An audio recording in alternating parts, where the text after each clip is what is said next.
सगळ्यात गोष्ट पहिली म्हणजे इथेनॉल. दुसऱ्या देश करते म्हणून आपण कॉपी करत आलोय. बाहेर देशात सक्सेस झालं म्हणून आपण त्याच्यावर ट्राय करायला लागलो, पण त्याच्या अगोदर आपण R&Dच केली नाही की त्याच्यामुळे देशावर काही इफेक्ट होतील. सीएनजी वापरल्याने गाडीचं आयुष्य कमी होतं असं खरंच आहे? 100% होतं. तुमची जर गाडी पेट्रोलवरती 10 वर्ष चालत असेल तर सीएनजी वापरल्यानंतर त्याच्यातलं कमीत कमी 2 वर्ष तर तुमचं कमी होणार. गाडी बंद पडल्यावर सगळ्यात पहिलं काय बघितलं पाहिजे? 4 व्हीलरचे पार्ट बाहेर काउंटर सेल करत नाही होंडा. ते होंडाचे पार्ट ओरिजिनल नाहीत. मारुती सुझुकीच्या गाड्यांना मेंटेनन्स कमी आणि वॉक्सवॅगन सारख्या गाड्यांना मेंटेनन्स जास्त आहे, असं का? टोयोटा ब्रँड एक अशी गोष्ट आहे की ते रस्त्यावर कधीच बंद पडलेलं तुम्हाला दिसणार नाही. पेट्रोल गाडी कुठल्या पण कंपनीची घ्या, ऍव्हरेज कमी देते. तुम्ही कुठलं तर बटन दाबले किंवा एखादा पार्ट बदललाय, ती बदलल्यानंतर तुमच्या गाडीचा ऍव्हरेज वाढलाय असं नाही. इंजिन ऑइल का बदलावे आणि किती किलोमीटर नंतर बदलावे? बरेच जण दुसऱ्या गेअरवरती ठेवतात आणि हाफ क्लच वरती सोडत गाडी चालवतात. त्या कंडिशन मध्ये तुमची क्लच लवकर खराब होते. नवीन गाडी घेताना काय काय गोष्टी बघितल्या पाहिजे आपण? गाडी दिसणं लय महत्वाची गोष्ट असते. त्यावेळेस त्या गाडीचा परफॉर्मन्स, मेंटेनन्स आणि ऍव्हरेज ह्या 3 गोष्टी चेक केल्या पाहिजे. एसी चालू ठेवून गाडी चालवल्याने ऍव्हरेज किंवा मायलेज कमी होतो असं खरंच आहे का? मी समजा गाडी चालवलीच नाही तरी पण सर्व्हिसिंग करणं आवश्यक आहे का गाडीची? पण बघायला गेलं तर तुमची डिझेल पेट्रोल गाडी आहे ना, 10 किंवा 15 वर्षांनंतर तुम्ही विकायला गेला तर कमीत कमी 4-5 लाखाला तर जाते. तसं तुमची इलेक्ट्रिक गाडी डायरेक्ट भंगारमध्येच घालायला लागेल तुम्हाला. लोकल गॅरेज आणि नॉर्मल सर्व्हिस सेंटर याच्यात काय फरक आहे? नॉर्मल माणसासाठी एक बुलेट घेण्यापेक्षा थोडेफार पैसे टाकून वॅगनर घेतलेली कधी पण चांगले ना. इलेक्ट्रिक व्हेकल साठी इकोसिस्टमच तशी बनली नाही. आता सिटी सोडून जर 300 किलोमीटर गेल्यानंतर आपल्याला चार्जिंग पॉईंट अवेलेबल आहेत का? आपण कॉपी केली चायनाची. सकाळी गाडी चालू करताना डायरेक्ट आपण फुल रेस करतो. गाडी चालू केल्या लगेच रेस करायचं नाही, कारण की रेस केला ना हाय स्पीड मध्ये तुमच्या गाडीचं जे वरचं मेटॅलिक पार्ट आहे त्याच्यामध्ये फ्रिक्शन होतं आणि त्याच्यामुळे झिजण्याचं पार्ट म्हणजे तुम्हाला पुढे जाऊन इंजिन खराब होतं. माझी गाडी सीएनजी प्लस पेट्रोल आहे बरोबर, तर मी कंटिन्युअस सीएनजी वापरल्याने इंजिन खराब होऊ शकतं का? कमीत कमी 5 ते 10 किलोमीटर इनिशियल कंडिशनला तुम्ही पेट्रोलवरती गाडी चालवणं गरजेचं आहे. इथेनॉलमुळे इंजिनवर काय दुष्परिणाम व्हायला लागलेत? कंटिन्यू सीएनजीच्या वापराने इंजिन खराब होतं का? गाडीची सर्व्हिसिंग किती किलोमीटरनी किंवा किती दिवसांनी करावी? गाडी जर बंदच असेल तर सर्व्हिसिंग करणं आवश्यक आहे का? डुप्लिकेट किंवा ओरिजिनल पार्ट कसे ओळखावे? सीएनजी, पेट्रोल किंवा डिझेलच्या भेसळमधला फरक कसा ओळखावा? एसी लावल्याने मायलेज कमी होतं का? सर्व्हिसिंग मध्ये नेमकं काय काय केलं जातं? काय कोणकोणते पार्ट चेंज केले जातात आणि ते पार्ट चेंज करणं खरंच आवश्यक असतं का? बस सकाळी सकाळी आपण गाडी फुल रेस करतो तर ते फुल रेस केल्याने गाडीवर काय असं बॅड इम्पॅक्ट पडतो? सेकंड हँड गाडी बघताना काय काय बघितलं पाहिजे किंवा नवीन गाडी घेताना काय काय बघितलं पाहिजे, या सगळ्या संदर्भात माहिती आपण घेणार आहोत. पण व्हिडिओ सुरू करायच्या आधी कृपया करून हा व्हिडिओ लाईक करा, शेअर करा आणि प्लीज हा चॅनल सबस्क्राईब करा, कारण की मी खूप लोकांना बघतोय, तुम्ही चॅनल बघताय, व्हिडिओ बघताय पण तुम्ही सबस्क्राईब नाही करत आहे. काही जरी डाऊट असेल, काही जरी तुम्हाला गाडीविषयी काही माहिती पाहिजे असेल तर प्लीज कमेंट्स मध्ये विचारा. नक्की तुमच्या कमेंट्सचं उत्तर तुम्हाला मिळेल. तर चला सुरू करूया. तर आता सगळ्यात पहिले बेसिक माहिती हवी म्हणजे इथेनॉल काय नेमकं? इथेनॉल म्हणजे असं थोडक्यात आहे की गव्हर्नमेंटचं असं म्हणणं येतं की आपण बाहेर देशातनं पेट्रोल घेतोय, त्याची एक डिपेंडन्सी कमी करायसाठी इथेनॉल काढलेलं आहे. म्हणजे थोडक्यात गव्हर्नमेंटला काय वाटतं की आपण जे ऊस वगैरे आहे, ऊसाच्या रसापासून वगैरे किंवा ऊसाचा जी मळी वगैरे आहे ना त्याच्यापासून एक आपण असं ही बनवतात प्रोडक्ट इथेनॉल, आणि ते आपल्या पेट्रोलमध्ये मिक्स केलं जातं किंवा मग ते गहू ज्वारी ह्याच्यापासून बनवलं जातं आणि ते आहे ती पेट्रोलमध्ये मिक्स केलं जातं. त्याच्यामुळे त्यांना काय वाटतं की आपण बाहेर देशाकडनं जे पेट्रोल वगैरे घेतोय ते आपलं कुठं तर कमी होईल. त्यालाच आपण इथेनॉल थोडक्यात म्हणतात. इथेनॉल ते ब्लेंडिंग करतात असा विषय असतो. त्या इथेनॉल ब्लेंडिंगनी काय असा दुष्परिणाम होतो किंवा गाडी मायलेज कमी देते का, गाडीचे पार्ट्स खराब होतात असं काय आहे का? आता विषय काय आहे की गव्हर्नमेंट म्हणतंय की इथेनॉलमुळे गाडीमध्ये काय प्रॉब्लेम होत नाही किंवा ऍव्हरेज वगैरे कमी होत नाही. नॉर्मली माणसांचं बघायला गेलं तर मी प्रत्येकी आठवड्यामध्ये असं फेस करतोय की आमच्या इथं आम्ही मेंटेनन्सचं काम करतो तर प्रत्येकी फ्युएल पंपचा प्रॉब्लेम यायला लागलेत. हा, इथेनॉलमुळे प्रॉब्लेम यायला लागलेत, बरेचसे प्रॉब्लेम यायला लागलेत. आता जर बघायला गेलं तर जवळपास ह्या कंडिशन मध्ये काय होतं माहिती का, फ्युएल मोटर काम करायची बंद करते किंवा लिकेज, फ्युएलचं लिकेज वगैरे आढळून येतंय. ह्या कंडिशन मध्ये कंपनीनं कुठं तर जी इथेनॉल कॅम्पॅटेबल 2-3 गोष्टी कंपनीने केल्या पाहिजेत. जी कंपनी किंवा गव्हर्नमेंटने केलं पाहिजे, जी इथेनॉल कॅम्पॅटेबल म्हणजे इथेनॉल ज्या गाडीला चालत नाही त्यासाठी किट काढायला पाहिजे. त्याच्यामध्ये फ्युएल मोटर बदलली पाहिजे, त्याचबरोबर त्यांनी फ्युएल लाईन बदलली पाहिजे किंवा ज्यामुळं इथेनॉलमुळे प्रॉब्लेम होतोय ती गोष्ट बदलली पाहिजे आणि त्याला सबसिडी दिली पाहिजे कंपनीनं. समजा म्हणजे गव्हर्नमेंटनं सबसिडी दिली पाहिजे, कारण की गव्हर्नमेंट अंडर येतंय. गव्हर्नमेंटनं सांगितलं होतं की 2030 साली इथेनॉल अप्लाय करणार आहे, म्हणजे हळूहळू पर्सेंटेज वाढवता नाही. बरोबर. पण एकदमच काय असं गव्हर्नमेंटला झालं हे माहित नाही की त्यांनी 2025 मध्येच संपूर्ण 10% वरती घेऊन गेले डायरेक्ट. इथेनॉल 10% वरनं इथेनॉल डायरेक्ट 10% वरनं 20% वरती घेऊन गेले. त्यांनी असं टार्गेट ठरवलं होतं की 2025 ते 30 मध्ये 10चं असं 15-20 करत करत असं वाढत जाणार. त्यांनी आता असं काय झालं काय माहित की त्यामुळे डायरेक्ट त्यांनी 2025 मध्येच 20% करून टाकलं. म्हणजे कसं असतं माहिती का, कुठली पण गोष्टी ज्यावेळेस आपण ठरवतो की एखादी गोष्ट म्हणजे इथेनॉल आपण ज्यावेळेस आणतो गाड्यामध्ये टाकतो, तसं गाड्या बनत जाणं किंवा इकोसिस्टीम बनले पाहिजे तसं. बरोबर की जे आहे ना कस्टमरला किंवा जी गाडी घेणार आहे त्या डोक्यात पण आलं पाहिजे की हा ठीक आहे, मी जुनी गाडी घेतोय तर इथेनॉल फ्रेंडली नाही किंवा इथेनॉलला ती सपोर्ट करणार नाही. त्यामुळे ती कुठेतरी विचार करतो की ठीक आहे, मी 1-2 वर्षामध्ये नवीन चांगली जी की इथेनॉलला सपोर्ट करणार आहे ती गाडी घेऊ. पण त्यासाठी थोडं तर टाइम दिला पाहिजे. ह्यांनी डायरेक्टली काय केलं, 2030 मध्ये आणायची गोष्ट 25 मध्ये आणली. आता ह्याच्या मागं प्रत्येकाला माहिती आहे की ह्याच्या मागं काय राजकारण चालतंय. आता येणाऱ्या निवडणुकीमुळे पण होऊ शकतं, सांगता येत नाही.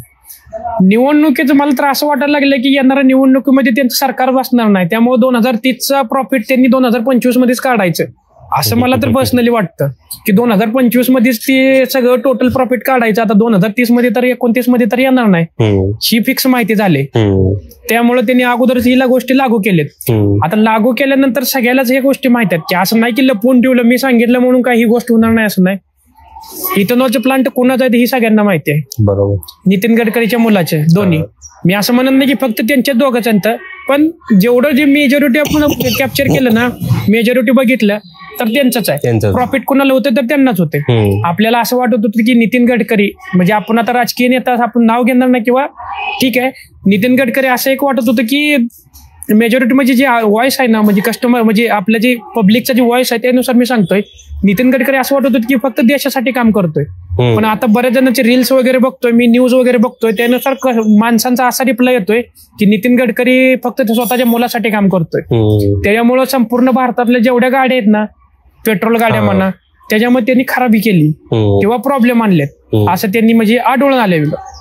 पण आता ते म्हणतात ते कॅम्प त्यांच्या विरुद्ध कॅम्पेन चालवले गेले असं ते म्हणतात आता सध्या, काय माहिती. बरं ठीक आहे ना, तुम्ही कसं म्हणू शकता की कॅम्पेन चालवलंय म्हणू शकता, बरोबर आहे का? पण आता तुम्ही म्हणू शकता डायरेक्ट म्हणजे विरोधी नेत्यांनी कॅम्पेन चालवले, पण सामान्य नागरिक सामान्य माणसांना पण त्रास होतो ना. आता आम्ही ठीक आहे, आमचा राहुल गांधीचा किंवा काय संबंध आहे का, त्यांच्या विरुद्ध पार्टीचा काय संबंध आहे का? मला या ठिकाणी आता मी काल स्विफ्ट गाडीची मोटर बदलली, त्याचबरोबर दुसऱ्या गाड्यांच्या मोटर बदलतोय. मग ह्या ठिकाणी सामान्य नागरिकांना पण त्रास व्हायला लागला ना ह्या गोष्टीचा. बरं, सामान्य नागरिक पण म्हणतोय की मला फक्त प्युअर पेट्रोल द्या, पण ती पण तुम्ही देणार ना, सेपरेट ठेवा. आता भारतामध्ये काय झालं माहिती आहे का, बाहेर देशामध्ये जी गोष्ट आहे ना ती कॉपी करायला बघते. इथेनॉल बरोबर, युगांडा वगैरे किंवा बाहेरच्या देशामध्ये इथेनॉलचं 90% चालवायला लागले. पण त्यांनी सिस्टम केलेली आहे की पेट्रोल पंपावरती तुम्हाला चॉईस आहे की इथेनॉल 50% असलेलं तुम्ही टाकू शकता किंवा पेट्रोल तुम्ही 100% असलेलं तुम्ही टाकू शकता किंवा 100% प्युअर 100% पेट्रोल असलेलं ती पण टाकू शकता. असं ऑप्शन आहेत. तसं आपल्या इथे पण ऑप्शन अवेलेबल करू दे ना. एका दिवसामध्ये जर आपली नोटबंदी होऊ शकते तर 10-15 दिवसामध्ये आपण इथेनॉलचं सेपरेट तुम्ही पंप बसवू शकता ना, की इथेनॉल सेपरेट भेटेल असं तुम्ही गन पण बसवू शकता. एका दिवसामध्ये संपूर्ण पेट्या बदलत असतील, मतदानाचं वोटिंगचंही बदलत असेल तर तुम्ही एका दिवसामध्ये हिचं पण करू शकता ना. प्युअर पेट्रोलचं पण तुम्ही कमांड द्या ना डायरेक्ट, जी पेट्रोल सप्लायर आहेत त्यांना सांगा ना सर की प्युअर पेट्रोल सेपरेट बसवा, ही करा. या विरुद्ध आता असं झालंय की सुप्रीम कोर्टामध्ये इथेनॉलचं असं मांडलं होतं की फक्त प्युअर पेट्रोल द्यायला पाहिजे किंवा इथेनॉल मिक्स पेट्रोल द्यायला पाहिजे. आता सुप्रीम कोर्टाने पण सांगितलंय की फक्त इथेनॉल वालेच पेट्रोल द्या. आता सुप्रीम कोर्टात पण कोण बसलंय आता ही कोणाला माहिती आहे. सुप्रीम कोर्ट पण आता असं वाटायला लागलंय की न्यूट्रल फेज मध्ये काम करतंय की कोणत्या एका साईडनं काम करतंय ही पण आता कन्फर्म नाही ना. तरी म्हणजे काय काय असं गाडीमध्ये खराब होऊ शकतं इथेनॉलमुळे किंवा झालंय खराब? आता बऱ्याच वेळेस कसं आहे माहित आहे का, इथेनॉलमुळे प्रॉब्लेम होणारी गोष्ट म्हणजे एक तर ॲव्हरेज लो होतंय. गव्हर्नमेंटनं सांगितलंय 5 ते 6% ॲव्हरेज कमी होईल. गव्हर्नमेंटने सांगितलं स्वतः? स्वतः त्यांनी सांगितलेलं आहे एक्झॅक्टली 5 ते 6% अमाऊंट मध्ये फक्त कमी होईल असं सांगितलं. पण असं बघायला इथे गेलं तर कमीत कमी 20 ते 25% ड्रॉप जाणवायला लागलाय. आता बरेच जण आमच्याकडे सर्व्हिस करून जातील किंवा सर्व्हिस केले. बरेच जण डोक्यात असं राहतं की सर्व्हिस केल्यानंतर माझ्या गाडीचं ॲव्हरेज कमी पडायला लागले, अशी काय जण म्हणजे ही करायला लागलेत की गाडीला सर्व्हिस केली नाही ऍव्हरेज कमी पडायला, पण ह्यांना बॅकएंडला ही माहित नाही किंवा पाठीमागे ही माहित नाही की हा ठीक आहे त्यात इथेनॉल किंवा पेट्रोलची जी प्युरिटी होती ती कमी झाली, त्याच्यामुळे ऍव्हरेज कमी पडायला लागले. आता ह्याच्यात काय विषय माहिती आहे का, इथेनॉल पण मिसळू द्या सर. आता विषय कसं राहतं, इथेनॉल मिसळल्यानंतर फायदा कोणाला व्हायला लागलाय? सामान्य नागरिक. एक तर तुम्ही पेट्रोलच्या किमती कमी करा ना, पेट्रोलच्या जर किमती कमी करत असाल तर ठीक आहे, तुम्ही ऍक्सेप्ट करतो की इथेनॉल तुम्ही मिक्स करा. पेट्रोलची किंमत पण तेवढीच ठेवली त्यांनी, पेट्रोलची किंमत वाढवलेत, 1-2 रुपयाने वाढवलेत, कमी नाही केल्या. मग इथेनॉल आणायचं काय कारण? ना तर तुमची गाडी ठीक होती, ना तुम्हाला ऍव्हरेज मिळतंय, ना तुमचं पार्ट चांगलं राहतात गाडीचं, ना तुमचा ऍव्हरेज. म्हणजे तुम्ही पेट्रोलच्या किमती कमी करताय. जर पेट्रोलच्या किमती कमी केल्या तर गाडीचा मेंटेनन्स तर कमीत कमी करू ना. 20-30 रुपये जर लिटर मागे जर तुम्ही कमी करत असाल तर तुम्ही गाडीला कुठं तर आम्ही त्याचा मेंटेनन्स करू. इंजिन काम एका वर्षात निघलं, एका वर्षात जर त्या पेट्रोलचे जर पैसे वाचत असतील तर ती पैसे आम्ही गाडीच्या मेंटेनन्स साठी लावू ना. बरोबर आहे. एक नॉर्मल मी मेकॅनिक आहे, अजून मेकॅनिक बोलतोय. मग ती जर गोष्ट तुम्ही इथेनॉल आणल्यानंतर तुम्ही असं म्हणलं होतं की 15 रुपये वरती पेट्रोलच्या किमती येतील, ती जर होत नसेल, तुम्ही रुपयानं जर कमी करत नसाल तर मग इथेनॉल मिसळायचं काय रिझन आहे? बरोबर. तुम्हाला जर तुम्ही संपूर्ण देशासाठी जर ती गोष्ट अप्लाय करत असाल, इथेनॉल मिक्स करून अप्लाय करत असाल, त्याच्या अगोदर तुम्ही टेस्ट घेतल्या असतील ना. एखादी गोष्ट कुठली जरी चेंज करायची असेल तर त्याच्या अगोदर टेस्टिंग केली जाते. मग टेस्टिंग फेज मध्ये तुम्हाला समजलं असेल ना इथेनॉल साठी जास्त खर्च येतोय, कमी खर्च होतोय, किंवा मला सुरुवातीला जर इथेनॉल मी मिक्स करतोय ना 20% वर घेऊन जातोय तर 20% मी प्राइसिंग कट करीन ना. पेट्रोल मधले प्राइस जे आहे 120 रुपये 110 रुपये जे आहे ती कट करून कमी करेल ना. बरोबर. ही तुम्ही अगोदर स्टडी केला असेल ना. संपूर्ण देशाला ज्यावेळेस डबऱ्यात घालताय त्यावेळेस डबऱ्यात घालायसाठी तुम्ही अगोदर त्याला कटिंग वगैरे करून किती प्रमाणात देशाला संपूर्ण डबऱ्यात घालायचा किंवा गाडायचा आहे ही तुम्ही अगोदर अभ्यास केला असेल ना. बरोबर. सगळ्याच गोष्टी आपण दुसऱ्या देश करते म्हणून आपण कॉपी करत आलोय. तुम्हाला लहान लहान गोष्टी सांगतोय 4-5. सगळ्यात गोष्ट पहिली म्हणजे इथेनॉल बाहेर देशात सक्सेस झालं म्हणून आपण त्याच्यावर ट्राय करायला लागलो, पण त्याच्या अगोदर आपण रिसर्च R&Dच केली नाही की त्याच्यामुळे देशावर काही इफेक्ट होतील. दुसरी गोष्ट म्हणजे इलेक्ट्रिक व्हेकल. आता इकोसिस्टीमच बनली नाही तशी. इलेक्ट्रिक व्हेकल साठी इकोसिस्टीमच तशी बनली नाही की आता आपण फॉर एक्झाम्पल 300 किलोमीटर गेल्यानंतर, आमचा सिटी सोडून जर 300 किलोमीटर गेल्यानंतर आपल्याला चार्जिंग पॉईंट अवेलेबल आहेत का? आपण कॉपी केली चायनाची. चायना इलेक्ट्रिकच गाड्या वापरायला लागलाय त्याला, पण चायना अगोदर 5-6 वर्ष त्याच्यावरती काम केलेलं चायनानं. त्यांनी इकोसिस्टीम तशी बिल्ड केली. कळतंय का तुम्हाला? म्हणजे संपूर्ण त्यांनी बनवलंय अगोदर इकोसिस्टीम, त्यानंतर ती सक्सेस होती कुठली पण गोष्ट. तुम्ही डायरेक्ट जर ई व्हेकल जर आणायला म्हणला आणि त्याला चार्जिंग पॉईंटच नाही, तिकडे जाऊन मग परत टो करून गाड्या आणायच्या का इकडे रिटर्न. बरोबर. बऱ्याच ठिकाणी तुम्ही बघितलं असेल की तुम्ही आता चायनातला एखादा व्हिडिओ बघितलाय का कुठला, किंवा आउट ऑफ कंट्रीचा व्हिडिओ बघितलाय का की चार्जिंग वाचून गाडी कुठं टो करून आणली? पण आपले तुम्हाला जर असं बघायला भेटेल की गाडी चार्जिंग वाचून टो करून आणली, ती पण विषय झाला. दुसरा आपण म्हणतो डिजिटल इंडिया. ठीक आहे, आता बरेच जणांना डिजिटल इंडिया म्हणून सगळ्यांना फोर्स करून डिजिटल सगळ्यांना केलं की तुमचा अंगठा द्यायला पाहिजे, आधार कार्डला फोन नंबर लिंक केला पाहिजे, किंवा तुमचं सगळं ऑनलाईन केलंय. आता तर ड्रायव्हिंग लायसन्सला पण तुमचा फोन नंबर कंपल्सरी अटॅच पाहिजे. तुमचा जे की फोन नंबर आहे का ना बँकेला अटॅच आहे ना, ती अटॅच कंपल्सरी केली आता गव्हर्नमेंटनं. आता ती कशासाठी कंपल्सरी केली? पुढे जर तुम्ही आता काय दोष केला ड्रायव्हिंग लायसन्स, आता तुम्ही काय जणांचं बऱ्याच जणांचं चलन पेंडिंग आहे. बरोबर. ती जर तुम्ही जर समजा चलनच नाही पेड केलं तर डायरेक्ट तुमच्या अकाउंट मधनं बँक मधनं न गव्हर्नमेंट सांगता कट करणार. हिटलरशाही चाल झाली नाही. तुम्हाला जर एखादी गोष्ट नसेल ऍक्सेप्ट तर ती डायरेक्ट कट करून घेणार ना. असा विषय पण व्हायला लागलाय. आता दुसरं डिजिटल इंडिया. तुम्ही म्हणजे विषय कसा राहतो माहिती आहे का, ज्यावेळेस एखादी गोष्ट अंमलात आणता त्याच्या अगोदर काय होणारे दुष्परिणाम आहेत ना त्याच्यासाठी एक डिपार्टमेंट ठेवायला पाहिजे. आता डिजिटल इंडिया म्हणजे सगळं तुम्ही ऑनलाईन केलं, कॅशवरती तुम्ही कट केलं, ते पण ठीक आहे, चांगली गोष्ट आहे, नाही असं म्हणत नाही. पण ज्यावेळेस आता मी एक माणूस आहे, नॉर्मल माणूस, मला मोबाईल मधलं काहीच कळत नाही. ठीक आहे, मी एखाद्या वेळेस मी एक ट्रान्झॅक्शन म्हणजे चुकून एक लिंक आली, मला माहित नाही काय विषय आहे, लिंक आली आणि त्या लिंक वरती क्लिक केलं, समजा चुकून झालं माझ्याकडनं आणि माझ्या अकाउंट मधलं 1 लाख रुपये कट झालं, मी तक्रार कोणाकडे करायची? आता बरेच जण मला लिहायला वाचायला येत नाही काहीच. ठीक आहे, ह्या सगळ्या गोष्टीचा पण गव्हर्नमेंटने विचार केला पाहिजे. ज्या माणसाला लिहायला वाचायला येत नाही त्यासाठी पण काहीतरी सुविधा दिली पाहिजे. जसं की पोलीस स्टेशन असतं प्रत्येक ठिकाणी, तसं डिजिटली सिक्युअर करण्यासाठी प्रत्येक गोष्ट, तुमचं पेमेंट झालंय किंवा तुमचं कुठलं तर एक प्रायव्हेट व्हिडिओ अपलोड कुठं तर झालाय, ती डिलीट करण्यासाठी एक कुठं तर डिपार्टमेंट दिलं पाहिजे. बरोबर. आता माझ्याच केसमध्ये माझे एक 5,000 रुपये कट झाले माझ्या अकाउंटमधनं बँकेतनं.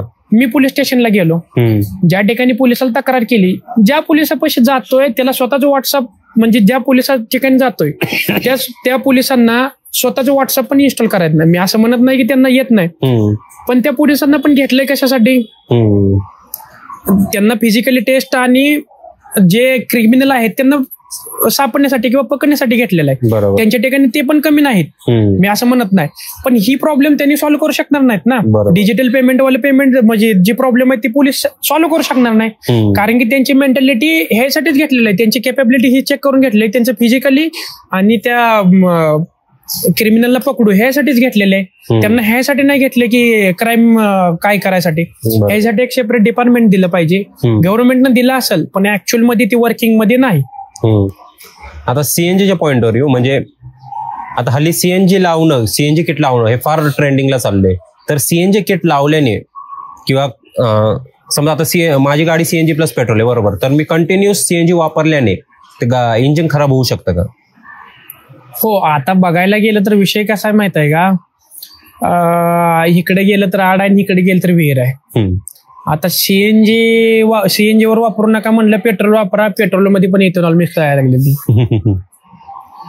कसं असतं माहिती आहे का, सीएनजीच्या ठिकाणी बरोबर आहे, प्युअर पेट्रोल जर असेल तर सीएनजी जर तुम्ही दिवसभर सीएनजी वर गाडी चालवत असाल, एक 100 किलोमीटर चालवत असाल तर कमीत कमी 5 ते 10 किलोमीटर इनिशियल कंडिशनला तुम्ही पेट्रोलवरती गाडी चालवणं गरजेचं आहे. बरोबर. 5 ते 10 किलोमीटर चालवायला पाहिजे, असं कंपनी पण सांगते. 5 किलोमीटर तर कमीत कमी चालवायला पाहिजे सुरुवातीची. ह्याचं रिझन ह्याच्या पाठीमागे काय माहित आहे का, तुमच्या गाडीमध्ये वॉल असतात, म्हणजे जी गाडी आहे ना त्याला इनलेट वॉल, एक्झॉस्ट वॉल असतात. सीएनजी गॅस आहे ना पूर्णपणे ड्राय गॅस असतो, ठीक आहे.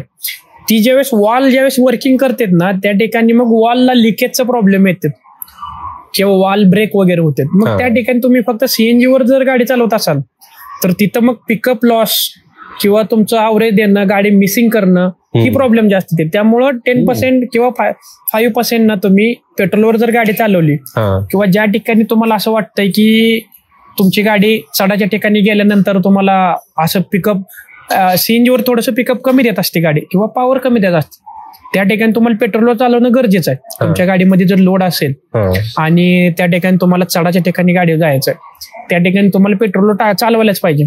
त्या ठिकाणी प्रॉब्लेम काय येतात बघा, जर तुम्ही इंजिन जर पॉवर कमी प्रमाणात तयार करत असेल, तुम्ही काय करणार, हाफ क्लच वरती गाडी चालवणार, लोड पडल्यामुळे त्याचा परिणाम कुठे होणार, तुमची गाडीचे क्लच प्लेट लवकर खराब होणार. म्हणजे एकाला एक कनेक्टेड गोष्टी आहेत. त्याच ठिकाणी जर तुम्ही पेट्रोलवरती गाडी चालवत असाल तर तुमच्या गाडीचे वाल पण खराब होणार नाही किंवा हेडचं काम निघणार नाही, मिसिंग होणार नाही, मेंटेनन्स पण कमी होईल आणि तुमच्या गाडीची क्लच प्लेट पण चांगली राहील. बरोबर. शिरा तर सीएनजी कंटिन्यू वापरल्याने गाडीचं आयुष्य कमी होतं असं खरंच आहे का? 100% होतं. हा होतं, कमी होणार 100%.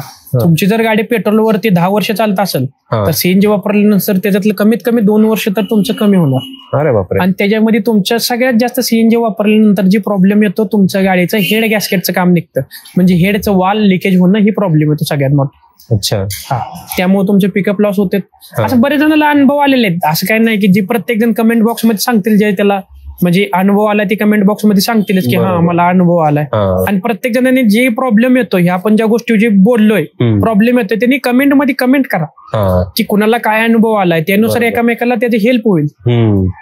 कळतंय का तुम्हाला, म्हणजे हेल्प झाली एकामेकाला त्याचं, म्हणजे आपणच आपलं प्रॉब्लेम सॉल्व्ह करू ना. आता गव्हर्नमेंट ऐकत आहे ना की पेट्रोल पंपवाले ऐकतात, आपणच आपल्याची मदत केली पाहिजे कुठेतरी की त्याच्यामुळं मेंटेनन्स झिरो कुठं होईल हे बघितलं पाहिजे. तुम्हाला ज्या गोष्टीचा प्रॉब्लेम आलाय आणि ज्या गोष्टीपासून फायदा झालाय ते तुम्ही कुठं तर सांगितलं पाहिजे. बरोबर. ती तुम्ही कमेंट बॉक्स मध्ये सांगू शकता. असं आता हल्ली सर्व्हिस सेंटरवाले खूप फसवणूक करतात, म्हणजे पार्ट खराब जरी नसं झाला तरी पण खराब झालाय म्हणून चेंज करतात. तर असे काय टॉप फसवणुकी आहेत जे सर्व्हिस सेंटरवाले करतात, ज्याच्यापासून आपण काळजी घेतली पाहिजे आपण? आता तुम्हाला सर्व्हिस सेंटर आणि गॅरेज ह्याच्यामधला फरक सांगतो, एक साध्या भाषेत सांगतो एकदम. सर्व्हिस सेंटर आणि गॅरेज. सर्व्हिस सेंटर आणि गॅरेज मधला एक फरक सांगतो. सर्व्हिस सेंटर मध्ये प्लस पॉईंट काय माहित आहे का, तुम्हाला जे पार्ट भेटतात ते 100% जेन्युइन असते. अच्छा. म्हणजे 100% ती कंपनीचे पार्ट असतात, ही एक प्लस पॉईंट झाला. आणि दुसरी गोष्ट म्हणजे त्यांनी वापरलेल्या गेलेल्या गोष्टी ते जसा प्लस पॉईंट असतो तसा मायनस पॉईंट पण असतो. आता ती जी ओरिजिनल पार्ट आहे ती बसवतात का न बसवतात ही तुम्हाला ऍक्सेस नाही ना, माहित नाही. ही गोष्ट एक निगेटिव्ह आहे. आता आम्ही ज्यावेळेस शोरूम मध्ये काम करत होतो त्यावेळेस ही मॉनिटर करायला कोणच नव्हतं की एक्झॅक्टली गाडीतला प्रत्येक पार्ट बदललाय का न बदललाय ही बघायसाठी कोणच मॉनिटर करायला नव्हतं. त्या कंडिशन मध्ये बरेच मुलं काय करायचे की बॅकएंडला एखादा पार्ट बदललाय म्हणायची ती बाहेर नेऊन विकायची, जेवणाच्या डब्यामध्ये घालून न्यायचे किंवा बॅग मध्ये घालून न्यायचे गोष्टी होत्या. त्या ठिकाणी कस्टमर पैसे पेड करतोय पण मेकॅनिक बदलतो की नाही ही शोरूम मध्ये कुठेच ऍक्सेस होत नाही. त्याच्या विरुद्ध गॅरेज मध्ये एक पॉझिटिव्ह पॉईंट आहे, एक निगेटिव्ह पॉईंट आहे. पॉझिटिव्ह पॉईंट हे आहे की तुम्ही समोर बसून बघू शकता की गाडीचा कुठला पार्ट बदललाय ना बदललाय, त्याला विचारू शकता. शोरूम मध्ये पण विचारू शकता पण तुम्हाला ते ऍक्सेस नाही तेवढे की तुम्ही समोर गाडी करताना समोर उभा राहता किंवा उभा राहू शकता असा ऍक्सेस नाही. गॅरेजमध्ये आणि शोरूम मध्ये दोन प्लस पॉईंट आहेत. तुम्ही गॅरेजमध्ये एक प्लस पॉईंट आहे की तुम्ही समोर बसून बघू शकता पण काही काही ठिकाणी असं असतं की शोरूम म्हणजे सर्व्हिस करताना जे पार्ट वापरतात ती करेक्ट त्याच कंपनीचे वापरतात किंवा न वापरतात. डुप्लिकेट पार्ट वापरणं ही थोडंसं गॅरेजमध्ये जास्त होत. त्या ठिकाणी त्यामुळे लक्षात घ्यायचं तुम्ही जर शोरूम मध्ये तुम्ही गाडी टाकत असाल तर तुम्ही बिनधास्त राहा की पार्ट तुमचे चांगलं वापरले जातील पण वापरलं ती बसवले जातील का नाही याची शुअरिटी नाही. अरे बापरे. आता प्रत्येक ठिकाणी आता इजार इंटरकूलर सगळ्यात मेन गोष्ट असते.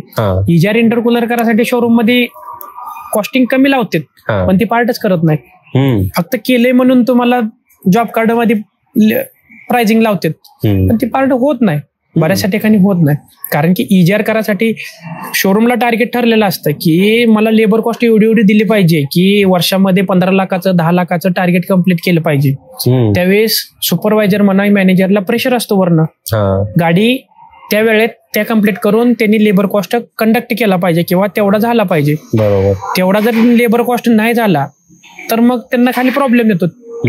सुपरवायझरला प्रेशर असल्यामुळे ती गोष्ट करावंच लागणार. बरोबर. ज्या गोष्टीमधनं त्यांना इजार इंटरकूलर करायसाठी इजार इंटरकूलर वगैरे करायसाठी तुम्हाला जास्त टाइम लागतो आणि त्या टायमिंगमध्ये जेवढं पाहिजे तेवढं लेबर आउटपुट होत नाही. मग त्या ठिकाणी काय करणार सुपरवायझर हा पार्ट जर इजार इंटरकूलर केलाय टेक मार्क करणार आणि तुमच्या पुढे फॉरवर्ड करणार अशा गोष्टी होत्या. अरे बापरे. हो. तर आता म्हणजे पार्ट ओरिजिनल आहे का डुप्लिकेट हे कसं ओळखावं? आता विषय कसा आहे माहित आहे का गाडीत एखादा पार्ट टाकला समजा गॅरेज मध्ये आला किंवा सर्व्हिस सेंटर मध्ये तर एवढ्या प्रमाणात करायला लागलेत. आता AI वगैरे तुम्ही बघताय की तुमचा ऍक्च्युअल करेक्ट व्हिडिओ तुम्ही बोलताय का तुम्ही AI ने तयार केला ही तर माहित नाही.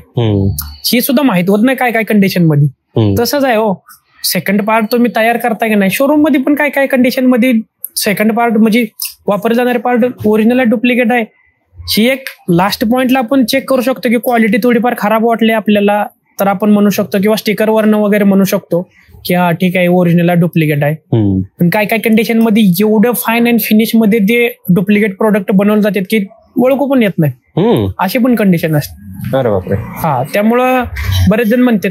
आता बरेच जण असा विषय माहित आहे का जे कंपन्या काउंटर सेल करत नाहीत म्हणजे बाहेर प्रोडक्ट विकत नाहीत होंडाचे त्याचे पण पार्ट तुम्हाला बाहेर बघायला भेटतील. होंडाचे 4 व्हीलरचे पार्ट बाहेर काउंटर सेल करत नाही होंडा तरी पण त्याचे होंडाचे पार्ट लक्षात घ्या ते होंडाचे पार्ट ओरिजिनल नाहीत. ती कुठे तर डुप्लिकेट नावानं चिठ्ठी चिटकावलेलंच अशा एवढं लक्षात घ्या कारण की होंडा वगैरे काउंटर सेल करतच नाही. ते पार्ट्स ते मॅन्युफॅक्चरच करत नाही. मॅन्युफॅक्चर नाही करतो ते मॅन्युफॅक्चर फक्त सर्व्हिस सेंटरला देतो. बाहेर लोकल गॅरेजला त्यांचं म्हणजे ही नाही ऍक्सेस नाही. लोकल गॅरेजला ती पार्ट कोणताच प्रोव्हाइड करत नाहीत होंडा वगैरे. बाहेर जेवढे पण दिसतात होंडाचे किंवा इतर कंपनीचे पार्ट्स ते डुप्लिकेट आहे म्हणजे 100% डुप्लिकेट. डोळं दाखवून सांगतो मी डुप्लिकेट आहे. तुम्ही मग काय करताय माहित आहे का डुप्लिकेट पार्ट गाडीमध्ये वापरतायत आणि ओरिजिनल पार्टची किंमत देताय ही पण तुम्ही ऍक्सेप्ट केलं पाहिजे ना. चेक केलं पाहिजे. तुम्ही होंडाचं पार्ट टाकताय ना त्यावेळेस त्यांना विचारा क्रॉस क्वेश्चन करा होंडा काउंटर सेल करत नाही तुम्ही अवेलेबल कुठनं केलं असं पण असू शकतं ना.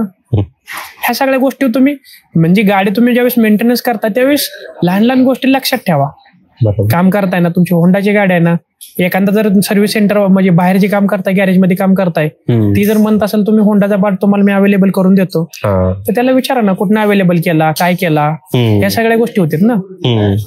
आता मी समजा गाडी चालवलीच नाही, मग तरी पण सर्व्हिसिंग करणं आवश्यक आहे का गाडीची? असे म्हणतात की आता गाडी चालवलीच नाही, खूप दिवस घरीच आहे, त्याला सर्व्हिसिंगची आवश्यकता आहे किंवा मग ती सगळ्या गोष्टी सांगतो तुम्हाला. कसं असतं माहिती का विषय, कंपनीनं R&D केलेली, रिसर्च अँड डेव्हलपमेंट केलेला असतो. प्रत्येक प्रोडक्ट बनवायचे किंवा प्रत्येक सर्व्हिस 10,000लाच असली पाहिजे, त्याच्या पाठीमागे R&D केलेलं असतं. अच्छा, 10,000 किलोमीटर. हा, कंपनीने काय सांगितलं, तुमच्या गाडीचं रनिंग जर जास्त असेल एका वर्षामध्ये तर 10,000 होत असेल तर 10,000ला सर्व्हिस करा. नसेल तर तुमची गाडी बसून जरी जात असेल एका ठिकाणी 2-3 हजार किलोमीटर जरी चालत असेल तर तुमच्या ऑइलची विस्कोसिटी कमी होते किंवा जास्त होते. एखाद्या वेळेस गाडं होतं किंवा खराब होतं, ती ऑइल खराब होतं.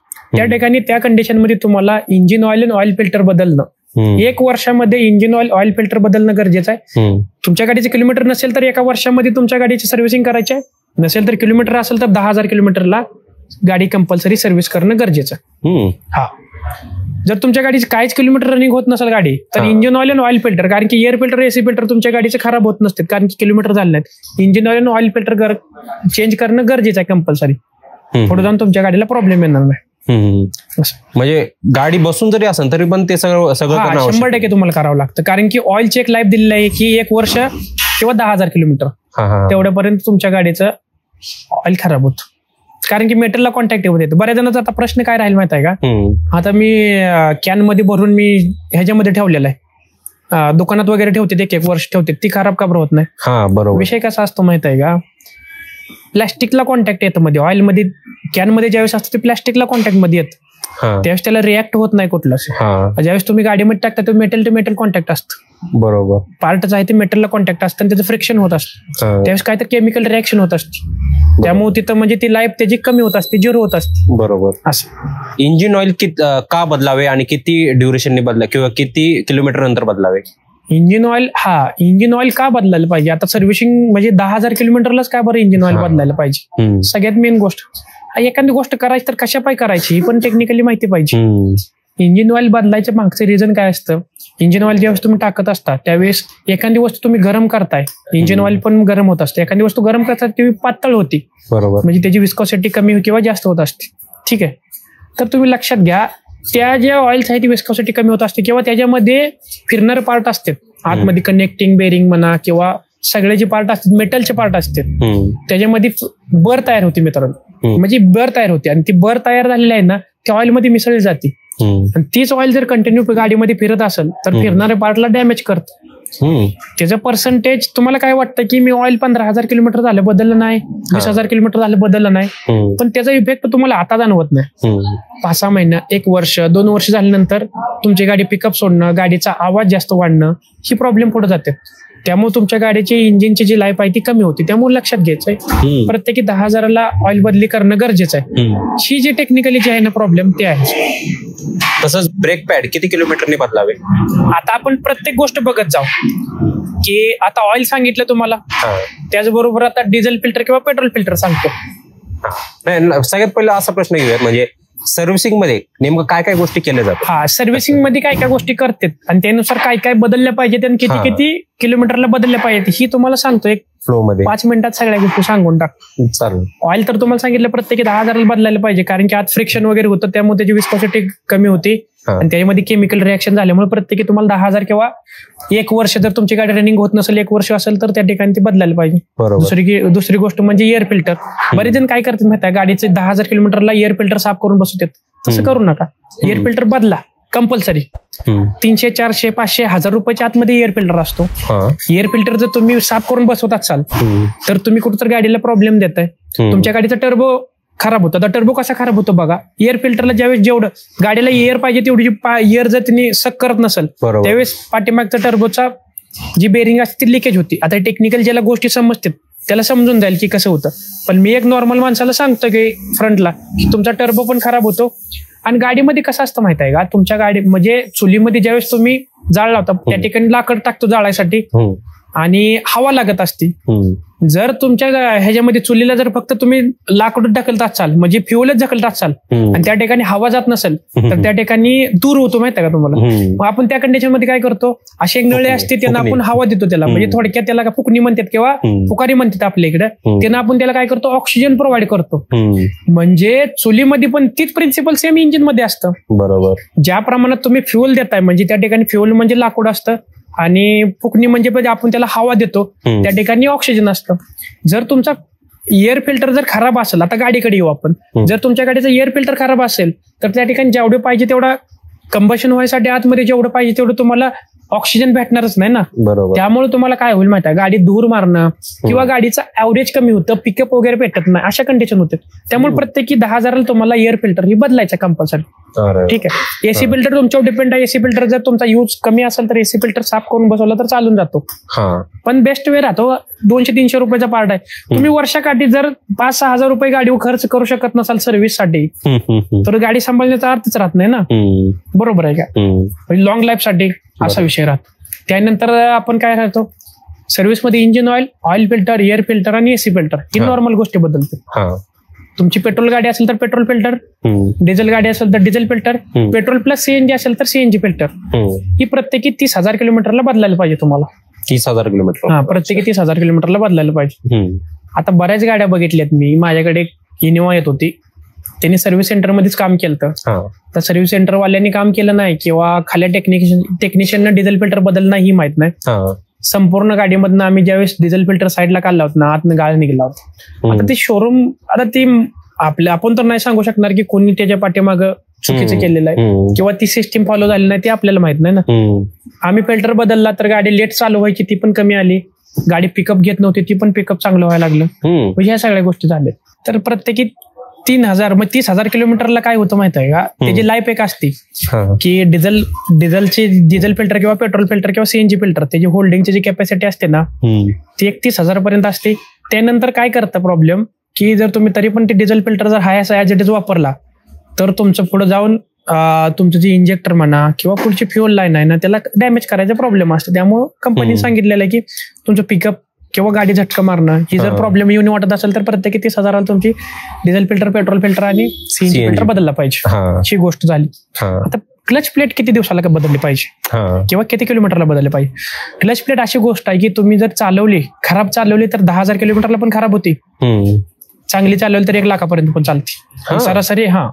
तर सरासरी कंपनीने काय सांगितलेलं आहे की 60-65 हजार ते 80-90 किलोमीटर पर्यंत तुमची क्लच प्लेट बदलून घ्यायची.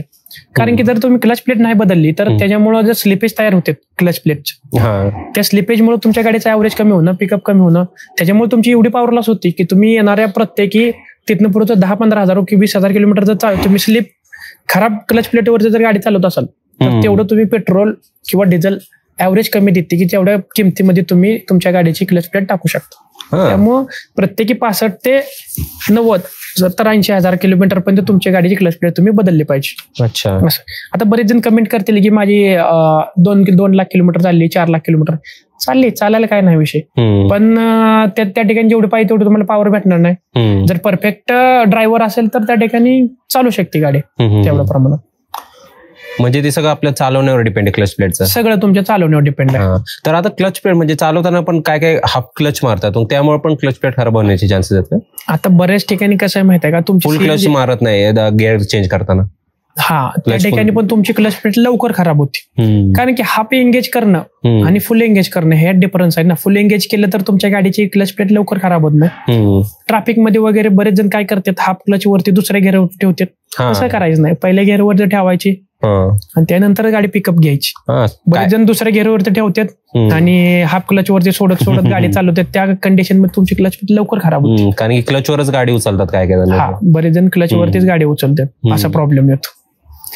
ती करायचं नाही. आणि बऱ्याच ठिकाणी तुम्हाला असा अनुभव आला असेल की मी अगोदर पण पॉईंट सांगितलं होतं की तुम्ही ज्यावेळेस घाटाच्या ठिकाणी जाताय किंवा ट्रॅफिक मध्ये असतात त्या ठिकाणी तुम्ही गाडी पेट्रोलवरती चालवायची, सीएनजीवर चालवू नका. सीएनजी प्लस पेट्रोल असेल तर ही मेन गोष्ट आहे घाटावरती. घाटाच्या ठिकाणी. कारण की काय विषय होतो माहिती आहे का, तुमचे इंजिन सीएनजी वरती सगळ्यांना माहिती आहे की सीएनजी वरती गाडी पॉवर कमी तयार करते. बरोबर आहे का. त्या ठिकाणी तुम्हाला काय करायचं आहे की पेट्रोल आहे ती पॉवर जास्त तयार करतं, त्या ठिकाणी पेट्रोलवरती टाकायचे. जर सीएनजी वर टाकली तर तुम्हाला नाही इलाजाने काय करायला लागणार आहे, गाडी लोडमध्ये असेल, गर्दीमध्ये असेल, ट्रॅफिकमध्ये असेल किंवा घाटावरती असेल तर त्या ठिकाणी तुम्हाला हाफ क्लचवर चालवणं गरजेचंच आहे. बरोबर. त्या ठिकाणी तुमच्या गाडीची क्लच प्लेट खराब होती, त्यामुळे लक्षात घ्यायचं आहे पेट्रोलवरती चालवलं तर चांगली होती गोष्ट, तुम्हाला मेंटेनन्स थोडासा कमी निघतो, क्लच प्लेटची लाईफ वाढते, असा विषय. तर अजून याच्या व्यतिरिक्त अजून काय सर्व्हिसिंग मध्ये कव्हर करतात? टायरच्या गोष्टी असतात. टायर जर बरेच जणाला काय वाटतं माहित आहे का, लक्षात घ्या मित्रांनो, ऍव्हरेज बऱ्याच जणाला काय वाटतं माहिती आहे का, माझ्या गाडीचं ऍव्हरेज कमी झालं आणि त्याला ऍव्हरेज वाढवून द्या. माझ्याकडे येतात किंवा सर्व्हिस सेंटरला जातात की माझा ऍव्हरेज वाढवून द्या गाडीचं. कारण की काय म्हणजे असतं का तसं काय, मायलेज वाढवण्यासाठी काय काय गोष्टी करावं लागतात, काय काय अशा गोष्टी आहेत का जेणेकरून ऍव्हरेज म्हणजे अशी गोष्ट नाही की तुम्ही कुठलं तर बटन दाबले किंवा एखादा पार्ट बदललाय आणि ती बदलल्यानंतर तुमच्या गाडीचं ऍव्हरेज वाढलंय असं नाही. कारण की तुम्हाला सांगतो, प्रत्येक गोष्टी आहेत ना ती इफेक्ट करतात ऍव्हरेजला तुमच्या. तुम्ही तुमच्या गाडीला कशा पद्धतीने ठेवताय ह्याच्यावर डिपेंड करतं की तुमच्या गाडीचं ऍव्हरेज कसं पडणार आहे. ठीक आहे, तुमच्या गाडीमध्ये तुम्ही जी भरणारी हवा आहे ना ती जर कमी भरली तरी पण तुमच्या गाडीला ऍव्हरेज कमी पडतं. तुम्ही जास्त भरलं तर तुमच्या गाडीचं टायर आहे ना मधून आहे ती वेअर आउट होतं. म्हणजे लक्षात घ्या, एक एक गोष्ट तुमच्या गाडीची इफेक्ट करते तुमच्या ऍव्हरेजवर. तुम्ही जर ऍडिशनल तुमच्या गाडीमध्ये काय जर ऍक्सेसरीज एक्स्ट्रा बसवत असाल, बल्ब वगैरे, तर त्याला ऍडिशनल रन व्हायसाठी तुम्हाला ऍडिशनल अल्टरनेटरला जास्त पॉवर जनरेट तयार करावं लागते. जास्त पॉवर जनरेट झाली का त्याचा इफेक्ट डायरेक्ट तुमच्या इंजिनवर पडतो. बरोबर. असं पण आहे, त्याच्यामुळे पण ऍव्हरेज कमी पडतो.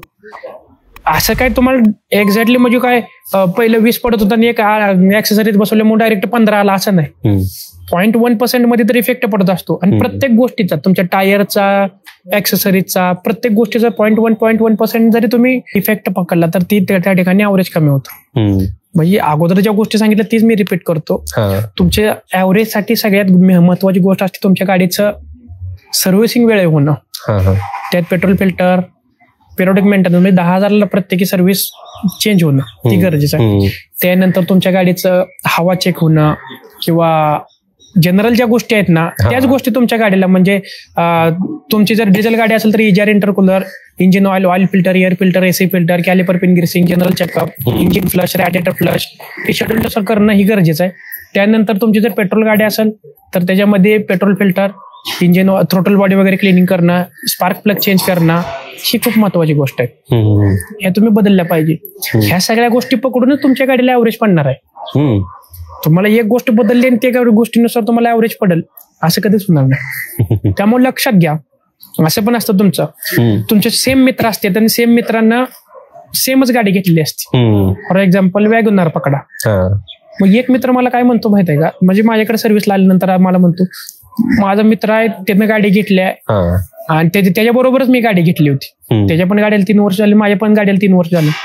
त्याला कमीत कमी आम्ही आता ट्रिपला गेलतो त्यावेळेस त्याला 300चं मायलेज एका सीएनजीच्या टॅकमध्ये 300 किलोमीटर गेली, माझी आहे ती फक्त 200 किलोमीटर गेली. असं का झालं?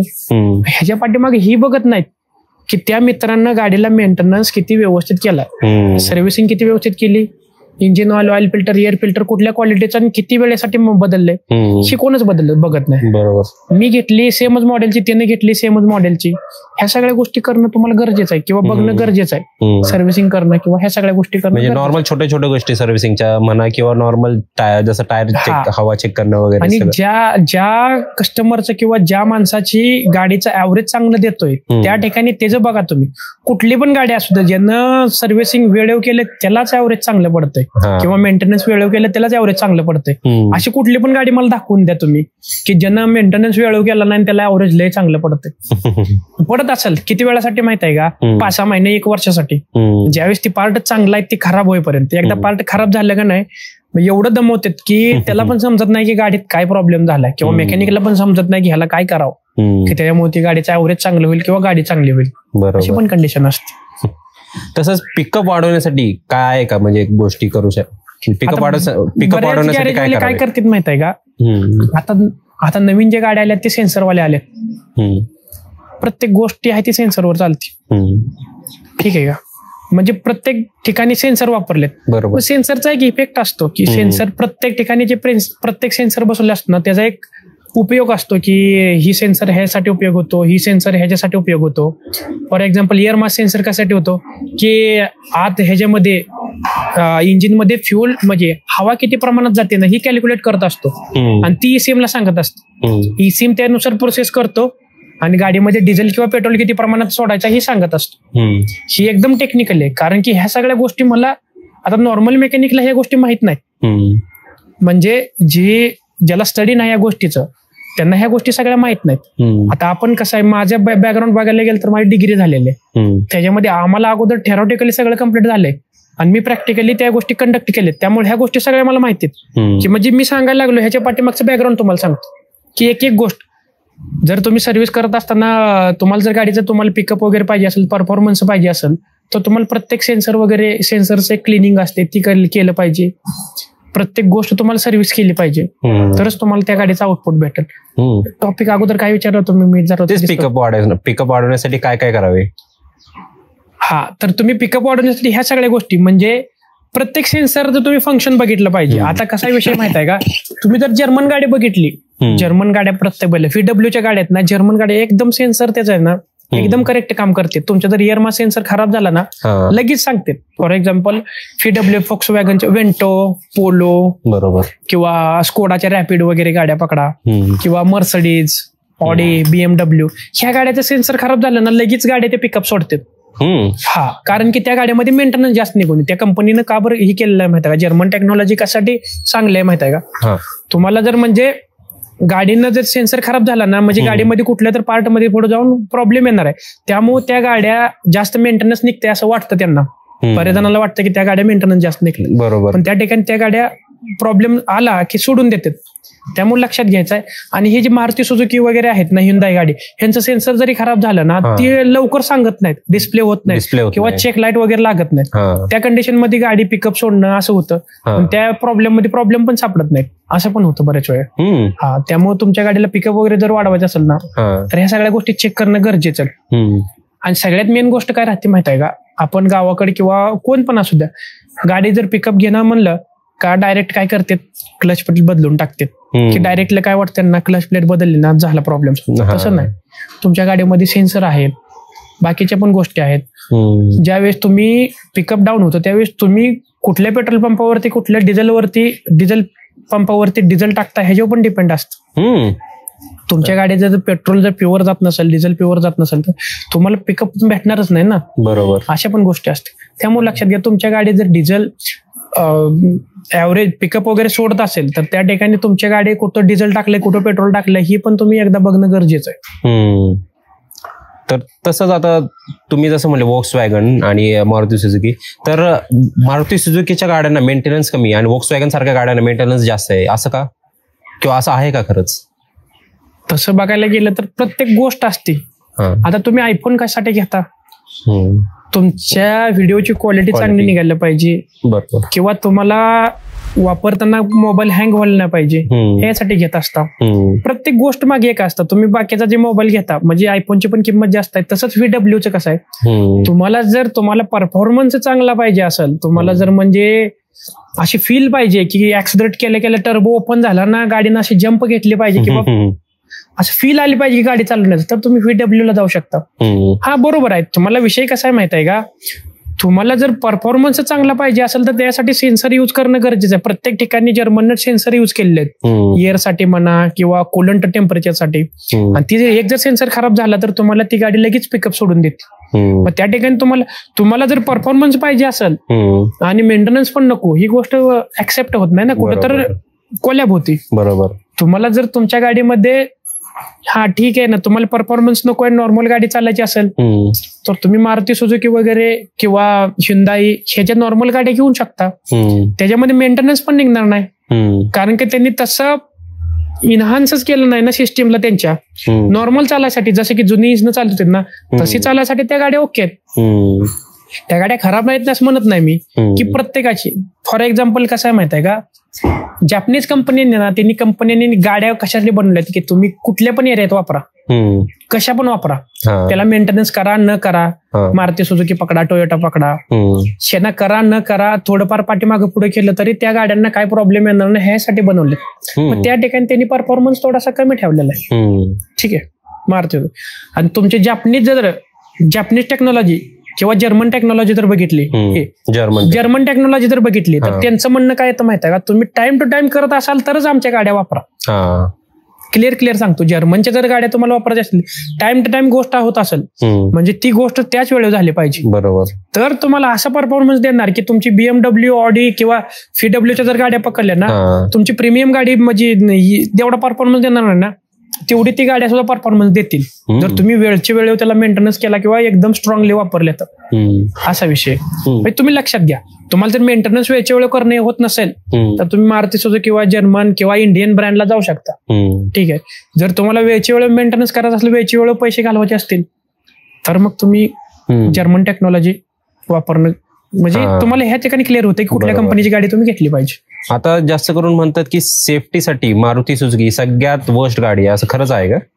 आता विषय काय माहित आहे का, भारतामध्ये आपल्याला जर सांगितलं ना इथं विहीर आहे त्या विहिरीत जाऊन वाकून बघू नका, तर सगळ्यात अगोदर जाऊन वाकून बघणार. तिथं जर बोर्ड लावलेलं नसेल ना की वाकून बघू नका तर जाणार नाही.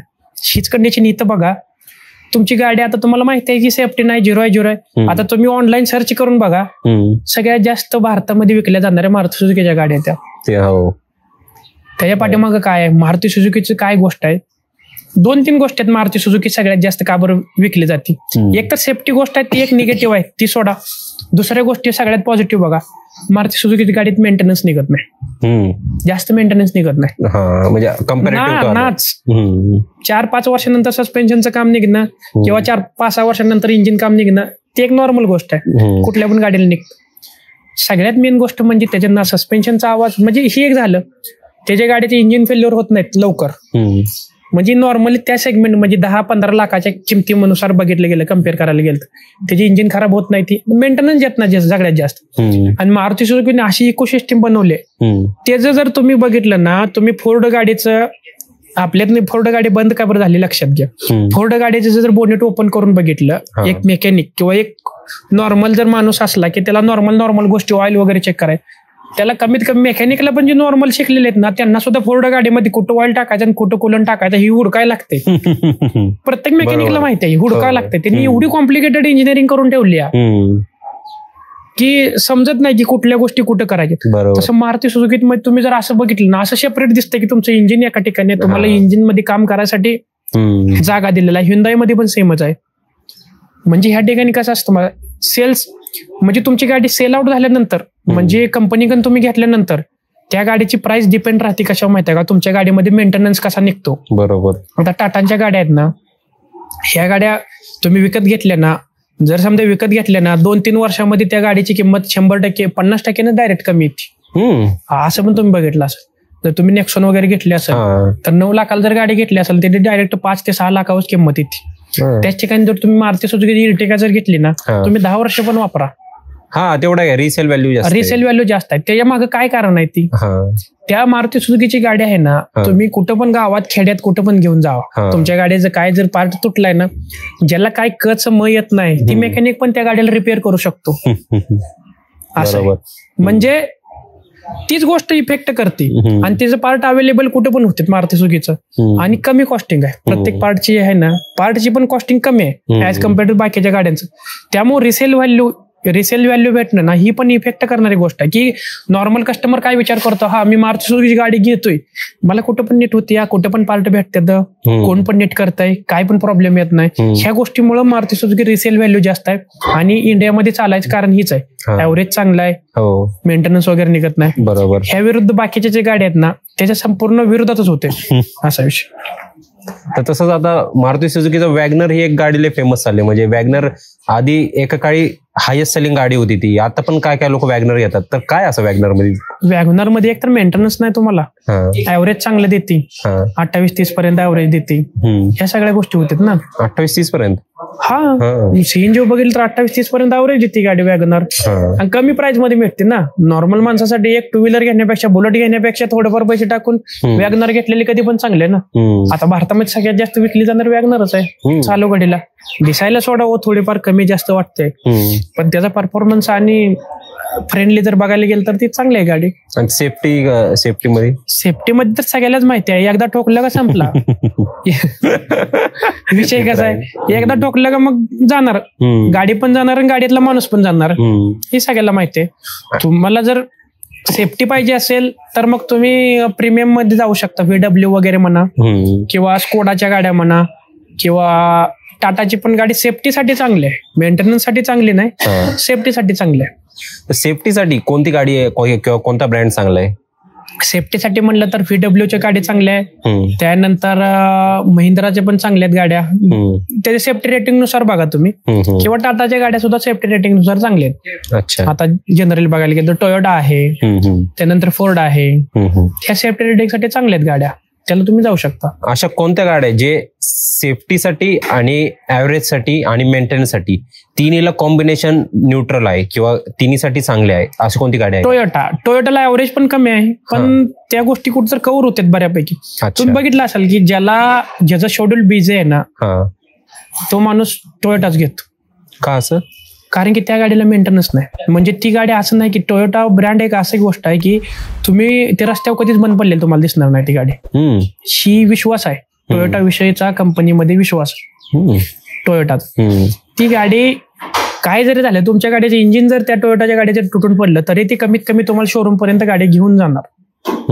हा, आणि तुम्ही बघितलं असं बरेच जण मेकॅनिक आहेत, त्यांनी असे लय कमी आहेत की त्यांनी टोयोटाच्या गाडीचे इंजिन बांधले, इंजिन काम केलं, असे लय कमी आहेत, कारण की त्या गाडीचे मेंटेनन्स निघत नाही. अशी गोष्ट आहे. म्हणजे टोयोटावरती असा विश्वास आहे आता म्हणून आताच नाही, पहिल्यापासून टोयोटा एकच गोष्ट आहे की टोयोटा रिलायबिलिटी. 9-10 लाख जर झाली तर त्या गाडीमध्ये काय प्रॉब्लेम येत नाही. 3-4 लाख रुपये तर 3-4 लाख किलोमीटर तर अशीच चालते गाडी ती, त्याचा ओव्हरमॅप पण होत नाही, अशी चालते गाडी. इनोवा फॉर्च्युनर लो सेगमेंट मध्ये गेलं तर तुम्हाला बघा मारुती सुझुकी ठीक आहे, तुम्हाला सेफ्टीसाठीच फक्त. आता मारुती सुझुकी विक्टोरियस वगैरे त्यांनी नवीन मॉडेल काढले, 5 स्टार सेफ्टी रेटिंग वगैरे आहे, किंवा सेफ्टी रेटिंग वरती आता मारुती सुझुकी पण चांगलं ध्यान द्यायला लागले.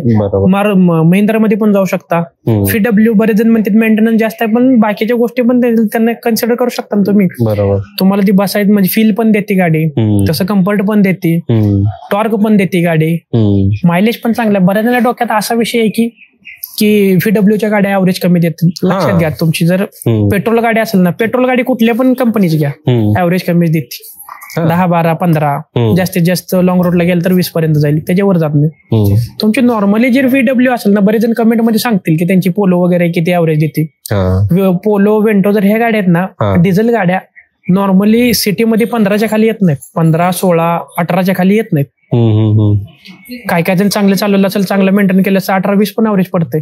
आणि हायवे टू हायवे काय काय जण 25-28 पण ॲव्हरेज काढलेले आहेत एवढं VWच्या गाड्यांना. निघतंय, फॉक्सवॅगनच्या गाड्यांना निघलेले आहेत बऱ्याच जण. आता बरेच जणांना माहिती असेल, काढतात. मेंटेनन्स जर तुम्हाला व्यवस्थित करायला जमत असेल तर त्याचा ॲव्हरेज पण चांगला भेटतो.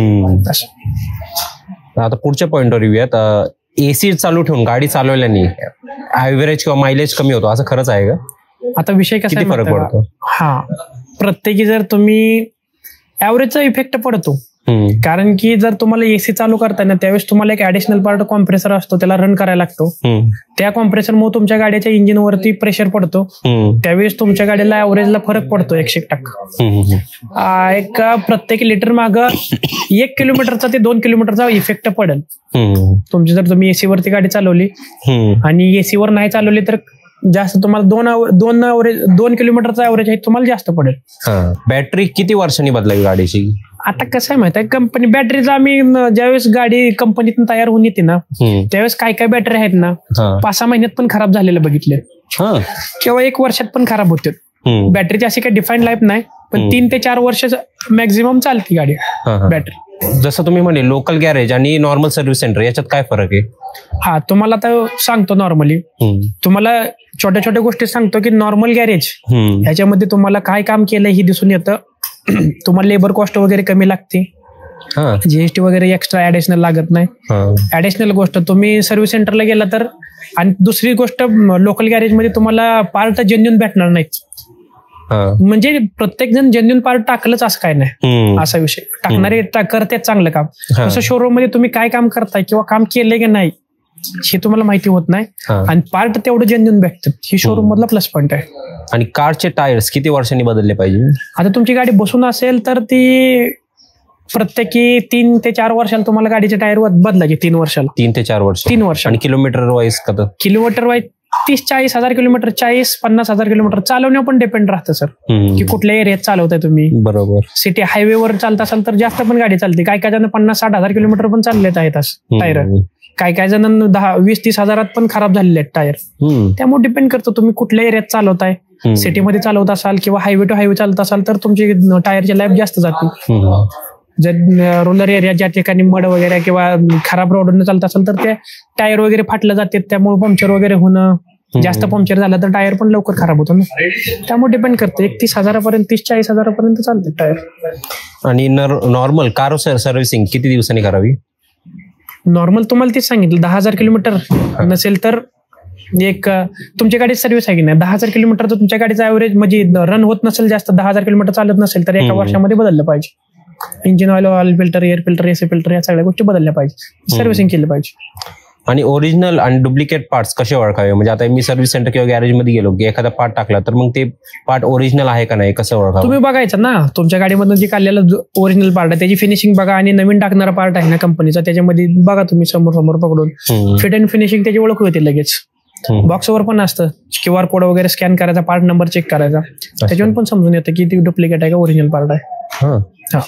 तर आता आपण गाडी नवीन घेतली तर अनेक कार ऍक्सेसरीज टाकतो, तर त्या कार ऍक्सेसरीज टाकल्याने काय असं गाडीवर खराब इफेक्ट पडून जातो? मग तुम्ही गाडीमध्ये ऍक्सेसरीज टाकताय ना, लक्षात घ्या तुमच्या गाडीची जी सिस्टीम आहे, मेन सिस्टीम कंपनीने जे ठरवून दिलेलं आहे, वायरिंग वगैरे, त्याच्यात जर तुम्हाला इफेक्ट होत नसेल, कट काय होत नसेल तर तुम्ही त्या ऍक्सेसरीज टाकणं गरजेचं आहे. ठीक आहे, काय प्रॉब्लेम होणार नाही. पण तुमच्या गाडीमध्ये जर कुठलं मेन पार्ट, तुमचं मेन वायरिंगचा लूम्स म्हणजे वायरिंग जे आहे ती कट करून तुम्ही कुठं ऍक्सेसरी टाकत असाल, किंवा कुठला तर मेन पॅनल खोलून ती काढून टाकून दुसरा जर ऍक्सेसरी टाकत असेल, त्या ठिकाणी ऍक्सेसरी थोडस म्हणजे विचार केला पाहिजे ह्या गोष्टीचा. बरोबर. असं म्हणजे स्वतः घरी बेसिक असं काय काय गोष्टी केल्या पाहिजे? मला जर गाडीमध्ये मेंटेनन्स निघून असं वाटत असेल तर तुमची गाडी पेट्रोल असू द्या किंवा डिझेल असू द्या, प्रत्येकी 3,000 किलोमीटर झाली, सर्व्हिस नंतर सुद्धा 3,000 किलोमीटर झाले ना, तुमच्या गाडीमध्ये ऑइल चेक करायचे. ऑइल कमी असेल तर त्याच्यामध्ये ऑइल कंपल्सरी जातं. 100-200 ml कंपनी स्वतः सांगते की जर तुमची गाडी डिझेल असेल, पेट्रोल गाडी असेल, पिस्टन रिंग किंवा तुमच्या गाडीमध्ये लिकेज येतं 2-3 वर्षांनंतर, नॉर्मल लिकेज असतं, ती तुमची गाडी प्रत्येकी 3,000 किलोमीटर तुम्ही ऑइल लेवल किंवा कुलंट लेवल चेक करायचं, त्यात टॉपअप करायचं. जर ती ऑइल लेवल कमी होत गेलं आणि त्याच्यावरती तुमची गाडी चालली तर परत ऑइल लेवल जास्त खाते, कारण की पार्ट वगैरे खराब होते. त्यामुळे लक्षात घ्यायचं, तुम्हाला नॉर्मल काय करायचं, 3,000 नंतर गाडी सर्व्हिस चेक करायचं आणि त्याच्यामध्ये ऑइल आणि कुलंट टाकून द्यायचं. अच्छा, अजून काय अशा गोष्टी केल्या पाहिजे घरच्या घरी आपण करू शकतो असे? वॉशिंग करायचं नाही, लक्षात घ्या. तुम्हाला गाडी थोडीफार खराब झाली तर ऍज इट इज वापरू शकता, काय प्रॉब्लेम येणार नाही. म्हणजे धूळ बसली असेल तर वापरू शकता, पण प्रत्येक दिवसाला तर बरेच जण काय करतात की 300 रुपये देतात आणि गडे लावतात कामाला. सिटीमध्ये तसं चालतं, 300 रुपये देतात दररोज, ते तुटीनं धरतो त्याच्यावरती, गाडीचं कुठनं लिकेज म्हणजे ते रस्ट पकडतो, ही होतो, हे तुम्हाला माहित नाही ना. म्हणजे लक्षात घ्यायचं की तुम्ही आठवड्यातनं एकदा वगैरे धुणं ओके आहे गाडी, काय प्रॉब्लेम नाही. पण कंटिन्यू जर धुत असाल तर गाडीला रस्ट पकडतं किंवा प्रॉब्लेम येतो. कारण ते मोस्टली सगळे बोरच्या पाण्यानेच गाडी धुत असतात, मग ते बोरच्या पाण्याने एक ते थर बसतो का गाडीवर? कसं असतं माहिती आहे, बोरच्या पाण्यामध्ये हे असते, क्षार असते. कारण आता नॉर्मल आपण वॉशिंग सेंटरला पण जातो, तिथे सगळे बोरचं पाणी वापरू द्या, धुवायला वापरू द्या, काय प्रॉब्लेम नाही. कसं असतं, प्रत्येक ठिकाणी तुम्ही बिस्लरीचं पाणी वापरलं नाही. प्रॅक्टिकली बघायला गेलं तर बिस्लरीचं पाणी काय शक्य नाही की बिस्लरीच्या पाण्याने किंवा प्युअर पाणी तुमच्या गाडीला तुम्ही वॉशिंगसाठी वापरता, ती पॉसिबलच होणार नाही. तुम्हाला फक्त काय करायचं आहे की वॉशिंग झाल्यानंतर गाडीला संपूर्ण कोरड्या फडक्याने पुसून घ्यायचं. कॉर्नर वगैरे असतात त्या ठिकाणी पाणी कुठे साठते असं वाटत असेल, तिथनं हवा मारून थोडंसं पाणी काढायची शक्यता पॉसिबिलिटी करायची, कारण की तिथनं जास्त करून गंजाचं प्रमाण येतं. बरोबर. आणि ते जसं तुम्ही म्हणले सोसायटी 300 रुपये लावून रोज गाडी धुतात दर 2 दिवसांनी, तर तसं करणं खरंच बरोबर आहे का? रोज 2 धुवायला नको आहे. नको का? आठवड्यातून एकदा दोनदा धुणं गाडी ठीक आहे, महिन्यातनं 3-4 वेळा ठीक आहे. त्याने काय होतं कंटिन्यू धुतलेली? अहो तुमचं पाणी राहतं ना. सगळ्यात गोष्ट तुमच्या गाडीमध्ये गंज मेटॅलिक पार्ट गंज पकडते ते कशामुळं? मॉइश्चर प्रमाण आल्यामुळं किंवा तुमच्या गाडीमध्ये कुठं तर कॉर्नरला पाणी थांबल्यामुळे. तुम्ही दररोज जर पाण्याने धुवत असाल तर तुमची गाडी मग कुठं ना कुठं गंजणार जाईल. तुम्ही कंपनीला सांगता मग कंपनीचे पार्ट खराब आहेत, ती खराब आहे, ती खराब आहे असं होऊन. तर आता ब्रेक फेल झाल्यावर तत्काळ काय करावे? अशी नॉर्मल कंडिशन तर ब्रेक फेल होत नाही. जर तुमचा पुढचा ब्रेक फेल झाला असेल तर हँड ब्रेक वरती तुम्ही गाडी कंट्रोल करू शकता. तुमच्या जर 4थ्या गिअरवरती गाडी असेल तर डायरेक्ट तुम्ही 3ऱ्या गिअरवर टाकायच्या, 2ऱ्या गिअर म्हणजे इंजिन ब्रेकिंग एक सिस्टीम असते. ती इंजिन ब्रेकिंग वापरून तुम्ही पण गाडी साईडला थांबवू शकता किंवा स्पीड कमी करू शकता. हळूहळू हँड ब्रेक गडबड करून गडबडून जायचं नाही. बरेच जण काय करतात, क्लच पकडतात. क्लच पकडू नका, त्यावेळेस गाडी थांबत नाही, गाडी उलट स्पीड पकडते. नॉर्मली क्लच पकडताना त्यावेळी इंजिन ब्रेकिंगचा वापर होत नाही. तुम्ही काय करायचं, नॉर्मली ऍक्सिलेट कमी करायचंय. 4थ्या गिअरवर असेल 3ऱ्या गिअरवर, 2ऱ्या गिअरवर असेल 1ल्या गिअरवर घेत हळूहळू कमी घेत जायचं. आणि तुमचं जर हँड ब्रेक लावून जर तुमचा पुढचा ब्रेक फेल होत असेल तर पाठीमागचा हँड ब्रेक तर चालतच असतो. दोन्हीपैकी एक कुठला तर ब्रेक, एक तर मेकॅनिकल हँड ब्रेक आहे ते मेकॅनिकल राहतो, ती तुमचा चालूच राहणार आहे. तुम्ही हँड ब्रेक वरती गाडी कंट्रोल करू शकता. आता जसं तुम्ही म्हणले, आता काय जण उतारावर गाडी बंद करतात, तर तसं करणं खरंच बरोबर आहे का? कारण की त्याचं शेवटी गाडी इंजिन बंद होते, मग ते ब्रेक लागणं पण बंद होऊन जातं, मग ते खूप ऍक्सिडेंट. उतार्यावरती गाडी बंद करताय हे जर काही चांगले पण पॉईंट आहेत, काही खराब पण पॉईंट आहेत. चांगलं पॉईंट म्हणजे तुमच्या गाडीला अवरेज पडतं, थोडंफार पडतं, चांगलं पडतं. दुसरी गोष्ट काय राहते, तुमचं ब्रेक जास्त जिथलं जातं आणि तुमच्या गाडी कंट्रोल राहत नाही. बरोबर. तुमचं जर इंजिन ब्रेकिंग असते, सगळ्यात चांगली ब्रेकिंग म्हणजे तुमची ब्रेक दाबलेली ब्रेकिंग नसते, इंजिन ब्रेकिंग असते. जो माणूस इंजिन ब्रेकिंग वरती तुमची गाडी कंट्रोल करतोय तोच गाडी कमी टायमिंग मध्ये गाडी कंट्रोल करू शकतो. इंजिन ब्रेकिंग म्हणजे कसं असतं माहित आहे का? तुम्ही ज्यावेळेस गाडी 4थ्या गिअरवर आहे ना, तुम्ही 3ऱ्या गिअरवर घेऊन गाडी कंट्रोल करते टर्निंगच्या वेळेस. मग तुम्ही घाटामध्ये वगैरे गेला ना, तुम्ही कंटिन्यू जर ब्रेकवर जर गाडी वापरत असाल, ब्रेक वापरून जर गाडी थांबवत असाल तर त्या ठिकाणी तुमच्या गाडी ब्रेक गरम होतात आणि ब्रेक फेल व्हायचे चान्सेस असतील. त्याच ठिकाणी बरेच जण ते शहाणी ड्रायव्हर आहेत, म्हणजे त्यांना ड्रायव्हिंगचा अनुभव आहे. ती काय करतात की तुमची जर गाडी जास्त स्पीडमध्ये म्हणजे खाली जर स्पीडमध्ये जात असेल, 30च्या स्पीड जात असेल तर 25च्या स्पीडवर ठेवतात. त्यालाच इंजिन ब्रेकिंग म्हणतात आपण, म्हणजे कमी गिअरवरती चालवणं. अच्छा. ब्रेक दाबणं त्याच्याबरोबर इंजिनचा गिअर कमी करणं याला इंजिन ब्रेकिंग म्हणतात. अच्छा. इंजिन ब्रेकिंग वेगळी असते आणि नॉर्मल ब्रेकिंग वेगळी असते. बरोबर, असं असतं. तर मग तेच म्हणजे गाडी बंद करून चालवणे उतारावर, मग याच्यावर अजून काय दुष्परिणाम होऊ शकतो? ऍक्सिडेंट होण्याचे चान्सेस आहेत? ऍक्सिडेंट होण्याचे चान्सेस आहेत ना. तुम्हाला कंट्रोलच राहत नाही ना, जेवढं पाहिजे तेवढं कंट्रोल राहत नाही. मी प्लस पॉईंट पण सांगितलं, मायनस पॉईंट पण सांगितलं. त्याचं तुम्हाला जेवढं पाहिजे तेवढं म्हणजे कंट्रोल राहत नाही गाडीवर, तुम्हाला पुढे जाऊन ऍक्सिडेंट व्हायचे चान्सेस असतात. आणि हँड ब्रेक नॉर्मल कसा लावला जातो? कारण की काय जनरली सगळे दाबून डायरेक्ट वर वाढतात, तर ते पूर्ण वर वाढायचं असतं का थोडं वडलं तरी चालतं? डिपेंड ऑन द म्हणजे जेवढं चढ त्या हिशोबाने डिपेंड ऑन सिच्युएशन असतं. हँड ब्रेकचं काय काम असतं, तुमची गाडी थांबवायची. बरोबर. ज्यावेळेस नॉर्मल ठिकाणी असतं तुम्ही त्यावेळेस हँडब्रेक नॉर्मल वाढला तर ठीक आहे, चालतं, काय प्रॉब्लेम नाही. जर तुम्ही ज्या ठिकाणी उतारावर गाडी लावताय, नॉर्मल वाढताय हँडब्रेक, त्या ठिकाणी प्रॉब्लेम येतो. त्या ठिकाणी तुम्हाला जास्तच हे न वाढलं पाहिजे. बरोबर आहे का? म्हणजे जास्त स्पीडनं वाढलं पाहिजे किंवा जास्त वाढलं पाहिजे. नाहीतर तुम्ही हँडब्रेक वाढलाय म्हणून लावून जाचाल गाडी, थोड्या वेळाने गाडी जाईल खाली घसरून, असं नाही व्हायला पाहिजे. नॉर्मल रस्त्यावरती नॉर्मलच हँडब्रेक लागून ठेवा. हँडब्रेकची केबल तुम्ही जर जास्त ओढून ठेवत असलं, हँडब्रेकची केबल एक्सटेंड होती, लांबली जाते, त्यामुळे हँडब्रेकच्या केबलचं पण लाईफ कमी होती, असं पण होतं. आणि वरती वडताना असं दाबून वाढायचं का डायरेक्ट खट्टा? नाही, तुम्ही डायरेक्ट वाढा. ती सेफ्टी प्रिकॉशन साठी, लॉक साठी दिलेलं आहे. अच्छा. तुम्ही ते दाबून वडलं किंवा डायरेक्ट जरी वडलं, दोन्ही पण फंक्शन सेमच होणार आहे, त्यामुळे काही फरक पडणार नाही तुम्हाला. आता काही कोणाला जर लॉंग ड्राईव्हला जायचं किंवा 2000-3000 किलोमीटर जायचे, तर ते जायच्या आधी किंवा लॉंग ट्रिपच्या आधी अशा काय काय गोष्टी बघायला पाहिजे गाडीत, जेणेकरून ते ट्रिप? तुम्ही ज्यावेळेस लॉंग ट्रिपला जाताय त्यावेळेस नॉर्मल गोष्टी आहेत. इंजिन ऑइल चेक करा, oil filter check, engine oil आणि कुलंट, तुमचं कुलंट वगैरे लिकेज होतंय का कुठे ते चेक करा. त्यानंतर ऑइलची लेवल चेक करा. ह्या सगळ्या गोष्टी चेकिंग कधी करायच्या? सकाळ ज्यावेळेस तुम्ही गाडी चालू करत नाही ना त्यावेळेस चेक करायचं. कारण की गाडी ज्यावेळेस चालू होती त्यावेळेस कुलंट म्हणा किंवा ऑइल संपूर्ण गाडीमध्ये सर्क्युलेशन होतं. मला करेक्ट सापडणार ना त्याचा पॉईंट की तुम्ही 100% ती ऑइल लेवल करेक्ट आहे का म्हणून. ऑइल लेवल चेक करा, तुमच्या टायरचं हवेचं प्रेशर चेक करा, तुम्हाला ॲव्हरेज चांगलं भेटेल, पिकअप चांगलं भेटेल. ही जर कमी असेल ना तुमच्या गाडीचा, हवा जर कमी असेल तर गाडी दबून चालते. बरोबर. पॉवर जनरेट होती पण तेवढं पाहिजे तेवढं टायरला चांगलं नसल्यामुळे तुम्हाला ॲव्हरेज वगैरे भेटत नाही, ग्रिप म्हणजे पिकअप वगैरे भेटत नाही, असं पण होतं. ते घरच्या घरीच चेक करू शकतो ना आपण. हा, नॉर्मल चेक करू शकता ना तुम्ही, नॉर्मल जरी बघितलं किंवा ते छोटेवाले टायर प्रेशर चेकिंग वाले पण भेटतात ते TPMS वगैरे.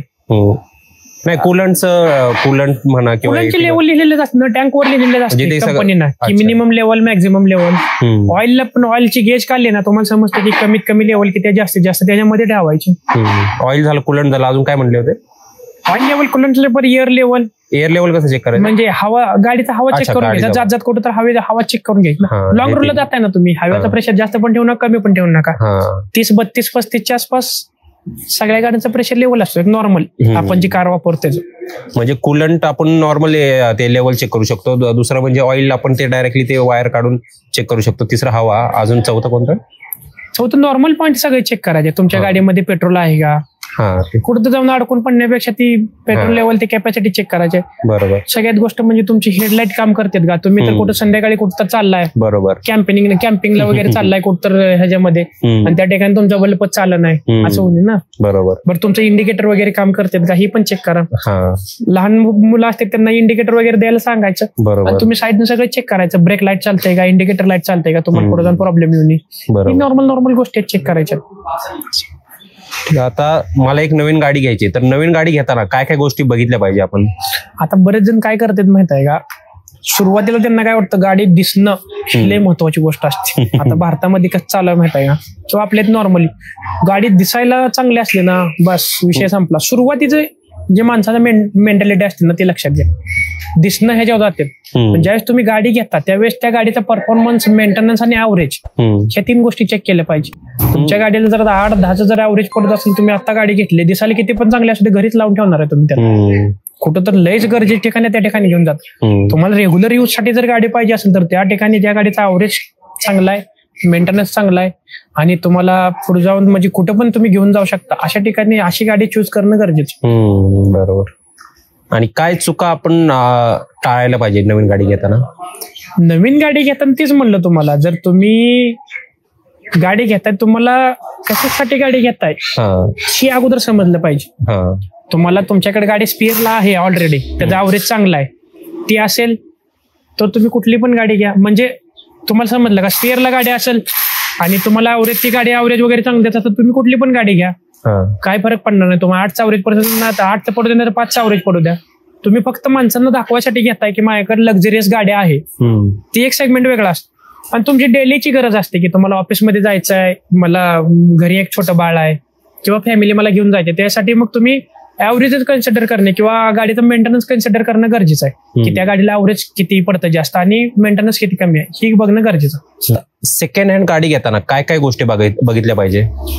आता सगळ्यात मजेशीर गोष्ट सांगायची म्हणलं ना, जेवढी पण मला सेकंड हँड गाड्या घेऊन माझ्याकडे चेकिंगला आल्यात ते सगळेजण सांगते ते मी गाडी घेतली ती डॉक्टरची गाडी होती सगळ्यात.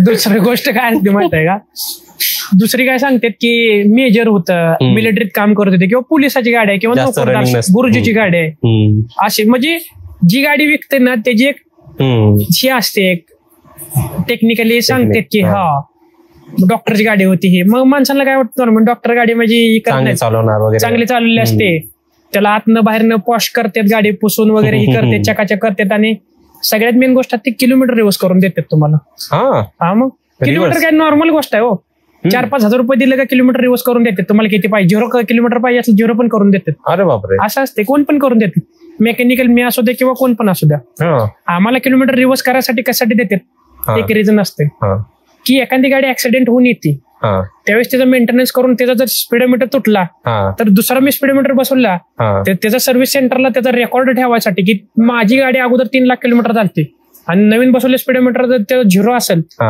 तर त्या किलोमीटर नेण्यासाठी एक टूल देतात आम्हाला. बरोबर. अच्छा, एक टूल असते, एक मशीन असते की त्याला मी 3 लाखाला नेऊन ठेवू शकतो, की तिथनं पुढे मी मेंटेनन्स म्हणजे गाडीचे जे किलोमीटर झाले त्यांच्यापासून मी मेंटेनन्स करतो. बरोबर. त्याचा वापर आम्ही कशाला करतो माहित आहे का, म्हणजे आम्ही म्हणजे सगळेजण कशाला करतात की तुमची गाडी विकायच्या अगोदर किलोमीटर रिव्हर्स करतो. म्हणजे किलोमीटरवर आपण भरोसाच ठेवू शकत नाही असं. किलोमीटरवर भरोसा ठेवू शकत नाही नॉर्मली. तुम्हाला जर गाडी घ्यायची झाली डायरेक्ट तुम्ही कस्टमर कडनं घ्या.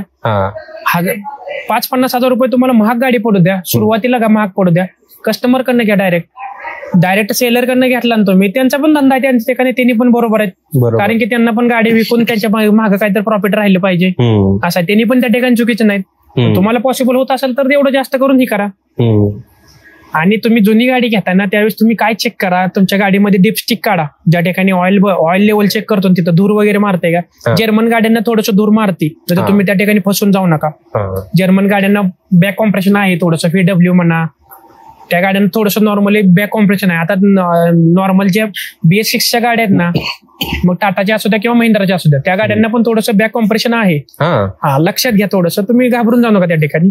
नॉर्मल आहे, त्यात ऑइल वगैरे जास्त पडत असेल, बॅक कॉम्प्रेशन जास्त दूर मारत असेल तर तुम्ही समजून घ्या की ती गाडी आहे ती म्हणजे इंजिन कुठं खराब आहे वगैरे असं म्हणून समजून घ्या. दुसरी गोष्ट म्हणजे तुमच्या गाडीचं पॅडल चेक करा. पॅडल जास्त झिजला असतील, आतले एसीचे बटन वगैरे किंवा स्टेअरिंगचं व्हील बघा, ती जर जास्त झिजला असेल, त्याच्यावर कलर वगैरे निघून गेला असेल तर नॉर्मली जास्त वापरलेली गाडी असते. 1 लाखाच्या पुढेच ही गोष्ट होती.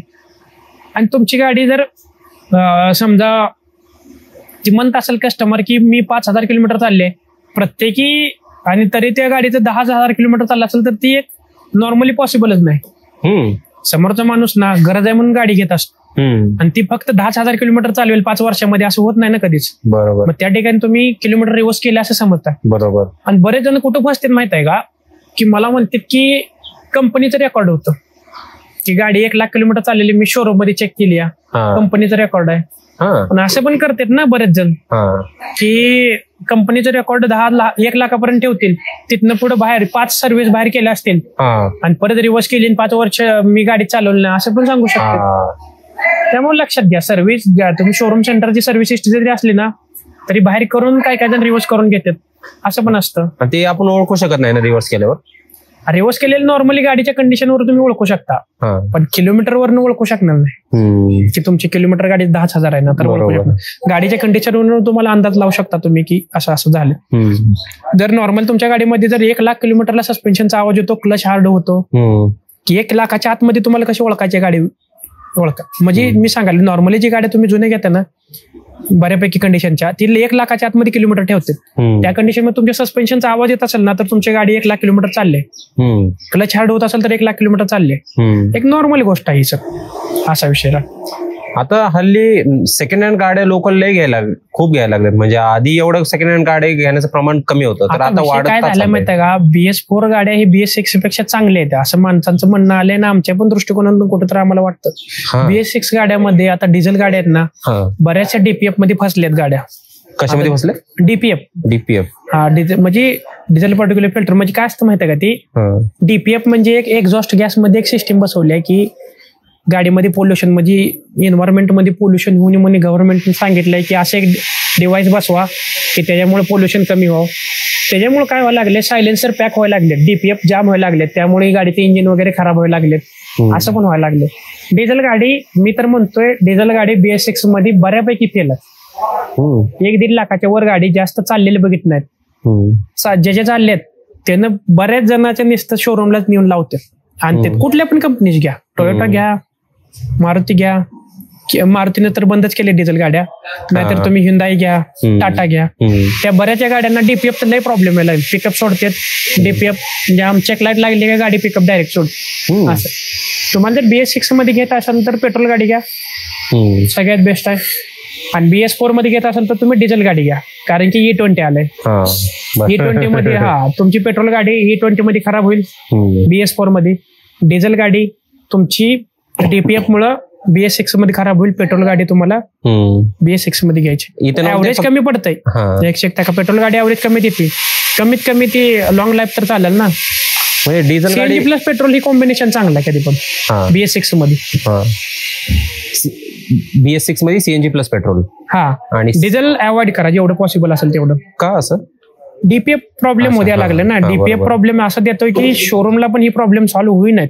हा. बऱ्याच जणांना अनुभव आला असेल हा. की शोरूमला नेली गाडी आणि त्यांनी सेन्सर टाकले, डीपीएफ बदलला, ही केलंय ती केलंय, तरी पण गाड्या झटका मारते, पिकअप देत नाही किंवा मेंटेनन्स काढते, इंजिन काम निघलंय, त्या गोष्टी होतात. त्यामुळे डिझेल गाड्या बंद केल्यात आता. हा, डिझेल गाड्या त्यामुळेच केलेत ना. अच्छा.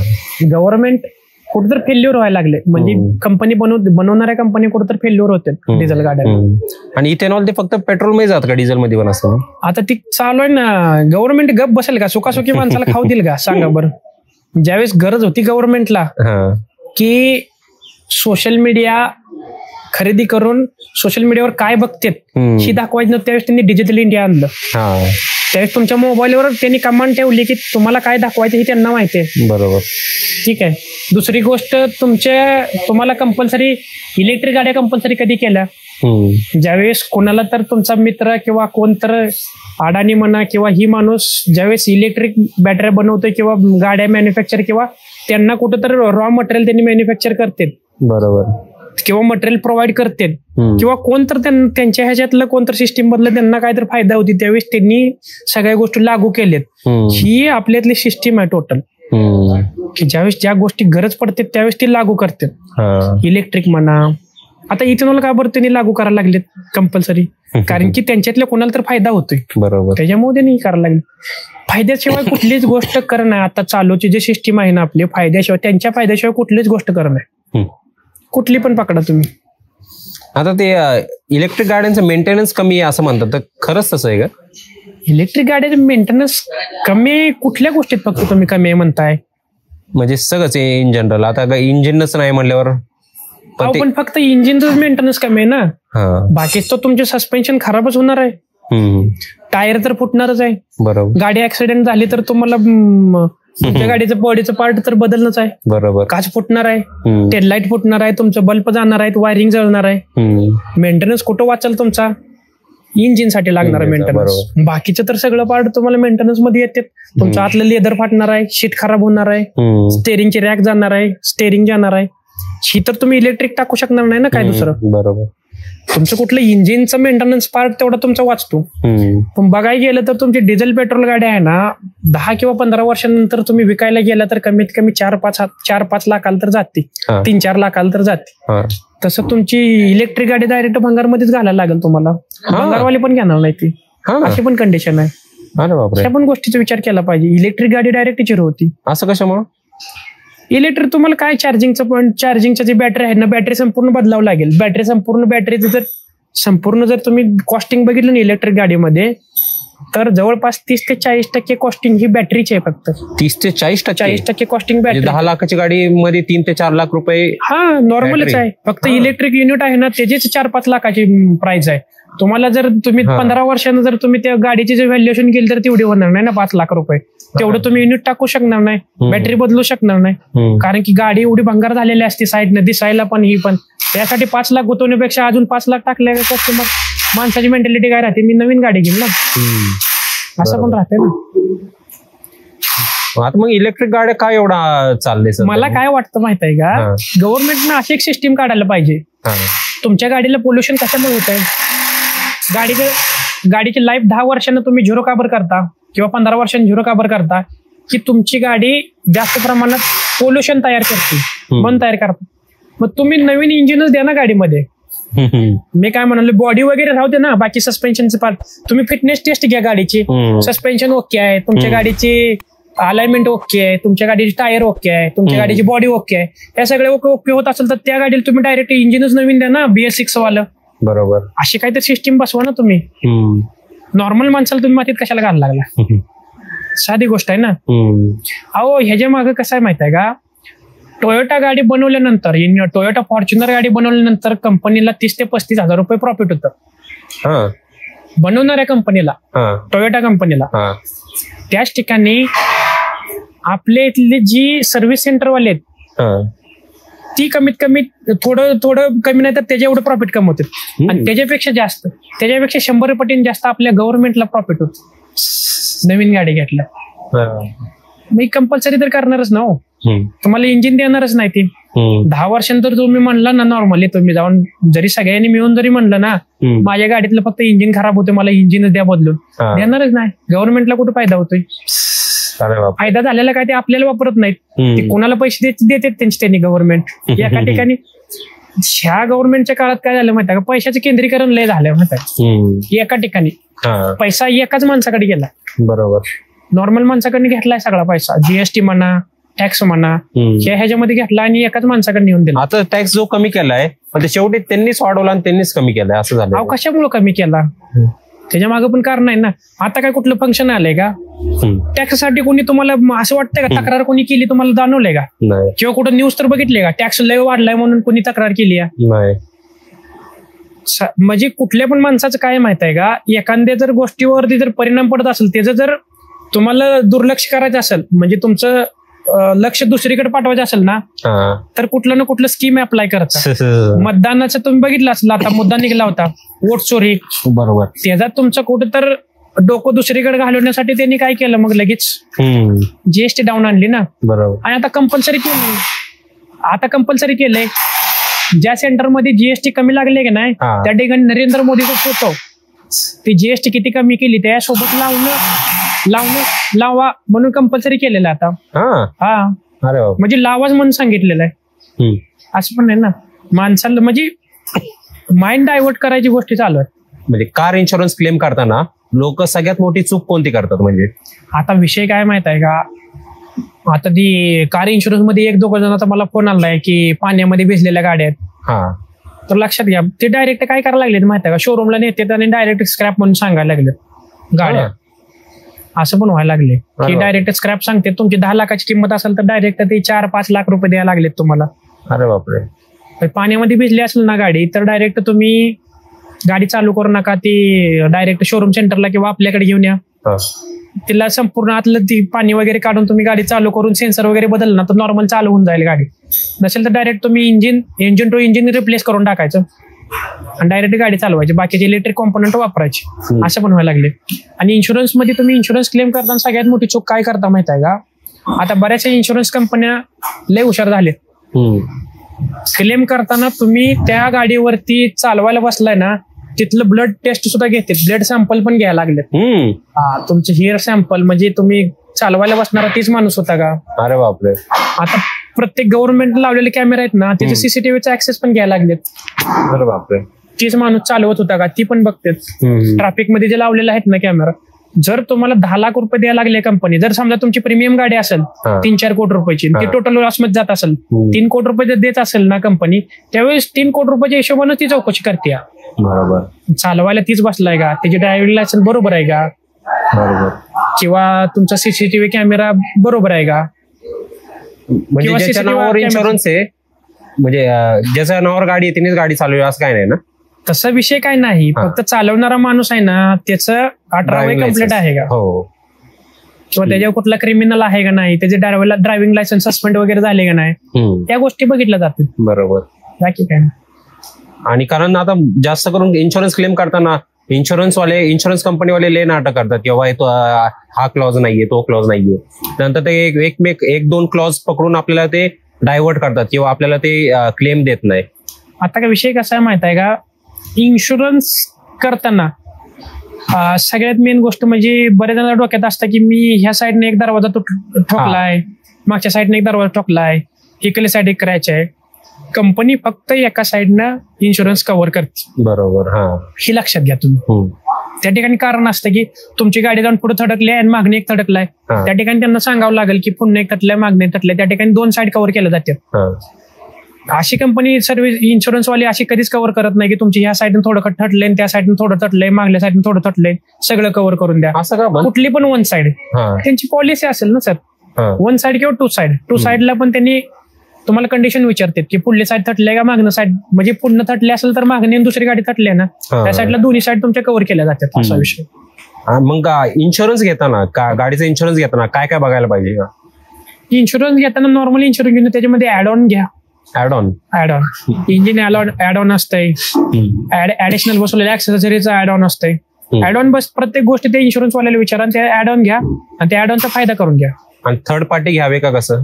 थर्ड पार्टी पण थर्ड पार्टी फक्त समोरच्या माणसाला, ज्याला ऍक्सिडेंट झाला समोरच्या माणसाला फायदा होईल ना, ते स्वतःला फायदा होणार नाही असा विषय. बरोबर. त्यात अजून काय थर्ड पार्टी अजून कोणते इन्शुरन्स असतात?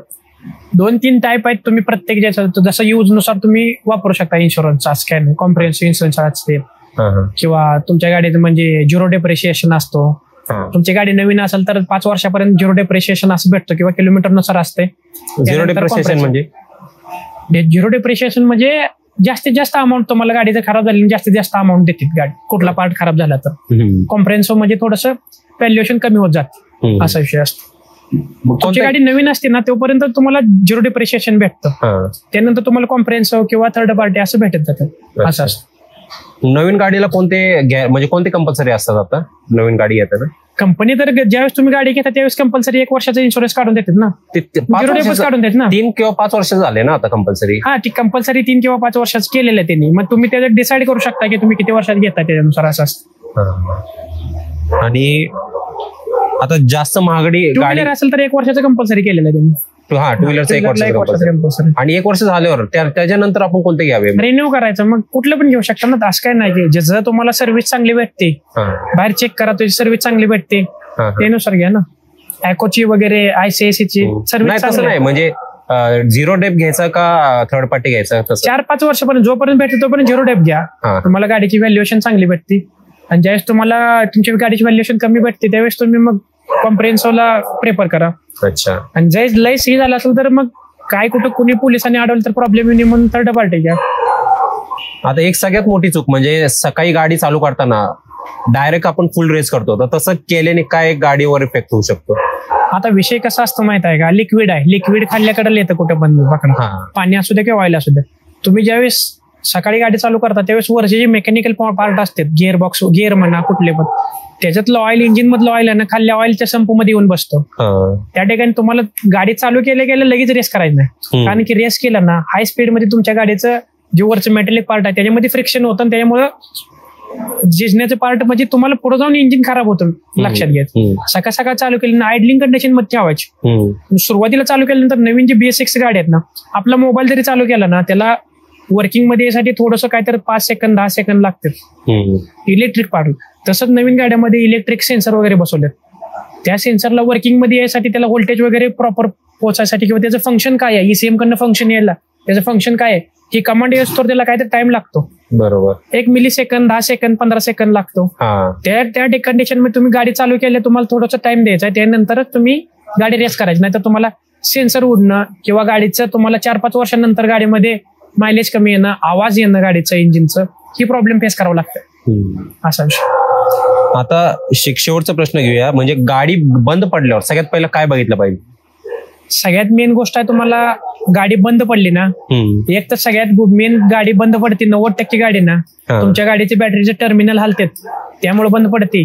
नसेल तर तुमच्या गाडीचं बॅटरी खराब झाल्यानंतर, म्हणजे बॅटरीचे टर्मिनल हल्ल्यानंतर किंवा बॅटरी खराब झाल्यानंतर, 2 कंडिशन त्या ठिकाणी बंद पडते. दुसरी गोष्ट तुमची गाडीमध्ये कूलंट नसेल तर गरम झाली ना बंद पडते. तिसरी गोष्ट म्हणजे ऑइल नसेल तर बंद पडते. ह्या 3 गोष्टी नॉर्मल तुम्ही चेक करू शकता की बॅटरीचे टर्मिनल हलवून बघायचं की हल्ल्यानंतर गाडी बंद पडली का. त्यानंतर दुसरी गोष्ट ऑइल नसल्यानंतर किंवा कूलंट नसल्यानंतर तर त्या ठिकाणी चेक करायचं आहे. आणि ती 3 गोष्टी चेक करून जर तुम्हाला दुसऱ्या गोष्टी जर तरी पण गाडी बंद पडत असेल तर मग नॉर्मली मेकॅनिकचा हेल्प घ्यायचा आहे, कारण की त्या कंडिशन मध्ये तुम्ही काहीच करू शकणार नाही. एक्सपर्टच त्या ठिकाणी हेल्प करेल. तो करून तुम्हाला मेकॅनिक तर घ्यायचा की एक्सपर्ट कर घेऊन जायचं.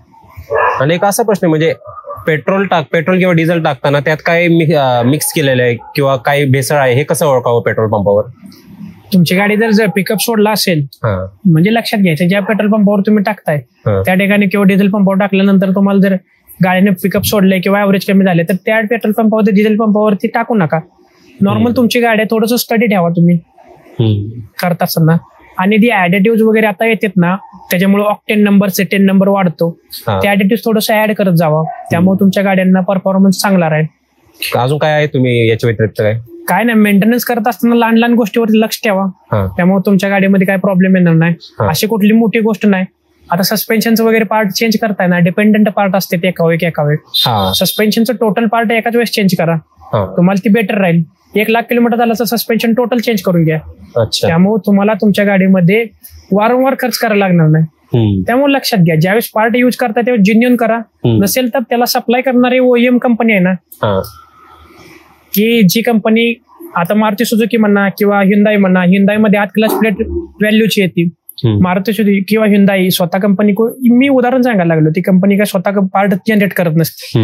त्यामुळे OEM तर यूज करा किंवा कंपनीचे पार्ट यूज करा, त्यामुळे तुमच्या गाडीची लाईफ किंवा पार्टची लाईफ ही जास्त चांगली राहील. एवढंच.